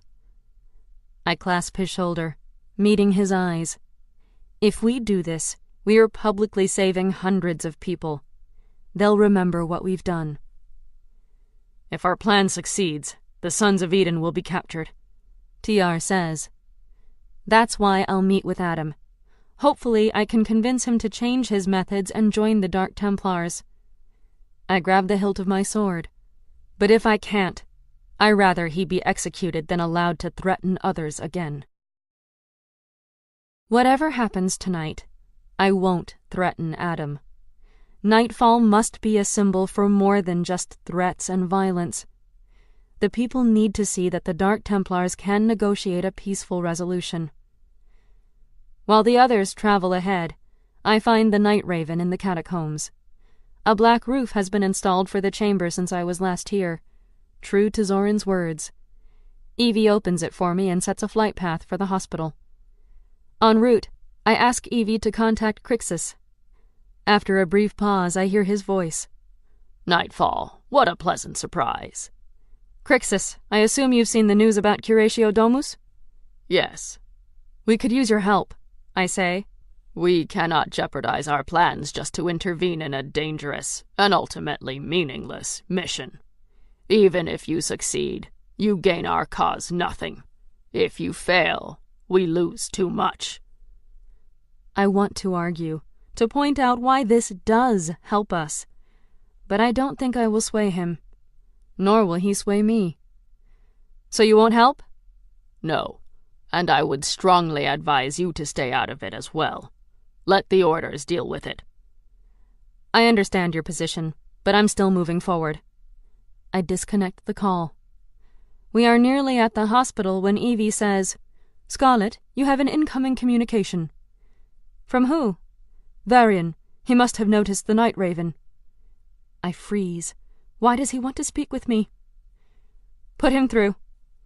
"I see you emerge once again, Nightfall," says Varian. I keep my lips from shaking. "The Sons of Eden must be stopped." "Agreed. I will not oppose you." I can't trust him, but he has no reason to lie. "Keep the orders away from the building. I will defuse the explosives." "Very well." "Communication over," says Evie. "Good. Trix, how are you doing?" She speaks through my e-glass. "We're nearly in the building. Keep me up to date." I examine the city below. Hundreds of people crowd around the hospital. Some to cry for relatives, others to watch the spectacle, and a few to film the whole thing. If this had been a hospital strictly for Zeniths, their concern would be replaced with cheers. It makes me sad. "Evie, take us down to Adam." She does. No one interferes, as Varian promised. The Night Raven hovers above the hospital's roof. The cockpit opens, and I stand face to face with Adam. He smiles, amplifying his voice with his e-glass. "Come to join the celebration?" I feed my speech through the city speakers. I want everyone to know I oppose this. "There will be no celebration, Adam. You will accomplish nothing today." He frowns, his wrinkles creasing. "You are wrong. Today I will destroy the Hospitallers." "The orders would demolish this hospital themselves before they meet your demands." "Ah," he says, raising a finger. "But if they do, then they will have proven they care nothing for their people. Riots will break out. The orders will crumble. I will still win." I gasp. His view of himself is higher than I even realized. He may choose to be a martyr, rather than surrender today. I ask Trix for an update. They're already in the building. I have to be careful. "One day, the orders will fall, but not in this way. Consider what will happen if others take up your example. They'll threaten innocents, kill good people for power. What will be left in the end?" "Innocents? Good people?" He spits off the roof. "They are sinners. They believe they know better than God. They believe mankind must be altered, when it is already perfected." I shake my head. Not everyone in this hospital is part of Hospitaller. There are innocent patients. He chuckles. "I know you do not believe my arguments, but consider these patients. They have decided that humans are better than Zeniths, that Nephilim should not even be allowed existence. Yet are we not all God's children?" I must be careful how I respond. His question is a trap, asking me to choose between humans and Zeniths. "If we are all God's children, then why do you threaten to kill hundreds of them?" He frowns. "If they die tonight, then I have saved them from further corruption. It is my duty to protect their souls." Evie interrupts. "Scarlet, 3 minutes left until midnight." Trix updates me. "We've disabled the first explosive. Zoran knocked out the guard." I turn my attention back to Adam. And what of your soul? Is it your destiny to die tonight? Is there no more good you can do? He raises his hand, and I spot the detonator in his grasp. What I accomplish today, he says softly, will echo through the ages. You have 3 minutes left, I remind him, scared he's ready to pull the trigger. 2 minutes now, he says. He trembles. Is he losing his courage? Leave now, I tell him. Join me, and we will create such an echo. It will surpass anything you have imagined. I play to his ego, hoping the promise of victory and the fear of death sway him. His eyes are sad. They annihilated nearly the entirety of your race. How can you protect them? How do you not hate them? His words feel personal. Does he remember he speaks to a crowd? I hate what occurred, but a friend once told me, vengeance and justice cannot be the same, and I would rather have justice. Another update. Only 1 bomb to go, Anne.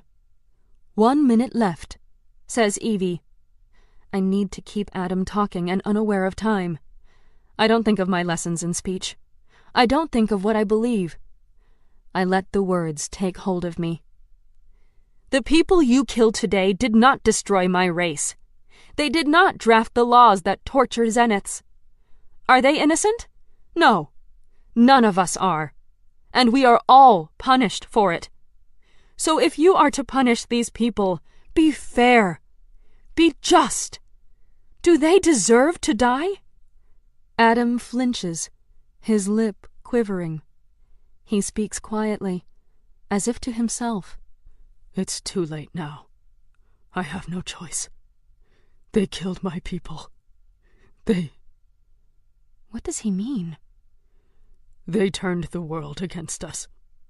I did not want anyone to know, in case they hated me, in case they found me. But now, in the end... A silver glow surrounds him. No, he can't be!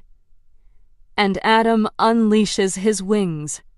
They drift in the wind, silver, like mine. He raises the detonator. The last bomb is still active. Now, says Adam, I rejoin my people.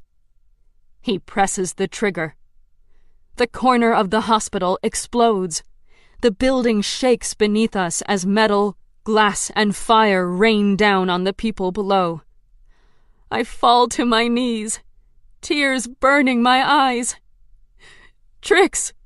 Zoran! We are still here, says Zoran. I'm sorry. We weren't fast enough. Adam raises his arms, no doubt expecting the explosions to reach him. They do not. His eyes widen in panic. He presses the trigger again. It doesn't work. Adam drops the trigger, his eyes red. He looks to me. He looks peaceful. And then a gun fires. The bullet hits Adam in the head, and he falls to the people below. Chapter 18. Tested. Adam was torn apart by the mob. The Inquisition officers did nothing to stop it. I closed my cockpit and disappeared into the sky. Now, I'm back at the war table with my Dark Templars. Trix is flicking a coin so that it spins upright. Zoran is reading an old black book. And TR sips on a beer, laughing at something funny on his e-glass. None of us want to face what just happened. I consider asking about the media response, but I don't. People died in that hospital because we weren't fast enough, weren't smart enough, and they died at the hands of a Nephilim. I've never felt great pain for the loss of Nephilim. I suppose I never truly considered them my people. But today, I saw that pain in Adam's eyes. The world did a terrible thing when it nearly annihilated my kind. I can't let it happen again. But today, there is no more work. So I allow everyone their distractions, because we tried our best, and tomorrow we will try again. Ours is a hard life. No reason to make it harder. It's with a heavy heart that I leave the cathedral and return to Castle V. Too many lives lost, all in the name of justice. I'm starting to wonder what I'm doing as nightfall. Am I making a difference for the better? Or am I making everything worse? I just don't know anymore. And I feel tired to my core. So tired. When I arrive at the castle, I find Wit in the common hall alone. He looks up when I come in. "Where have you been?" he asks. His eyes are red-rimmed and he seems angry. "At my apartment," I say. I needed space after everything with Kai and Jax. "Did you hear about what happened at Curatio Domus?" I nod. I came back as soon as I heard. Is Corinne okay? Wit shakes his head. "No, she's not. She got a call from Sarah at the hospital. Charlie, the girl you met, was killed tonight by the rebels. She just had her transplant, and it was working. She was getting better and was about to be discharged from the hospital for the first time in years. Now she's dead. Corinne could have really used her best friend."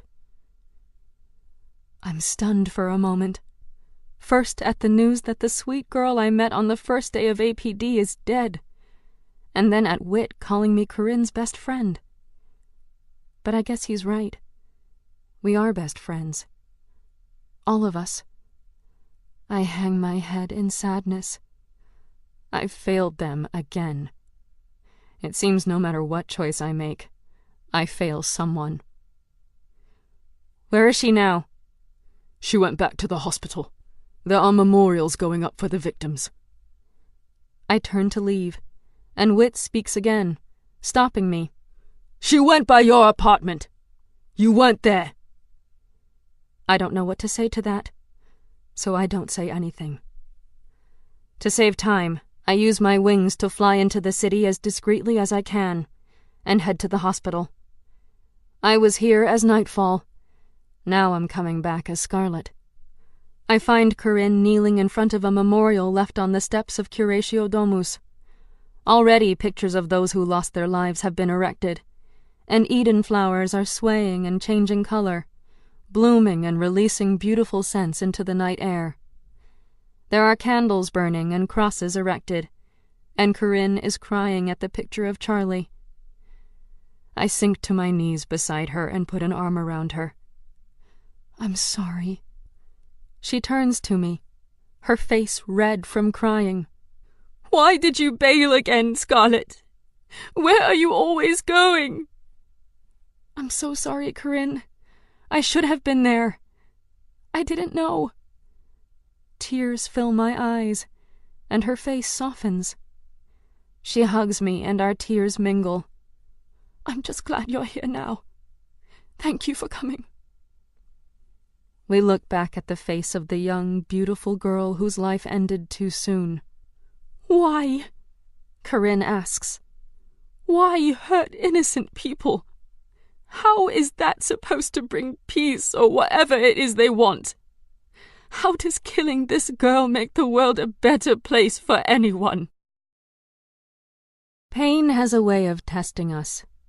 It either breaks us or makes us stronger.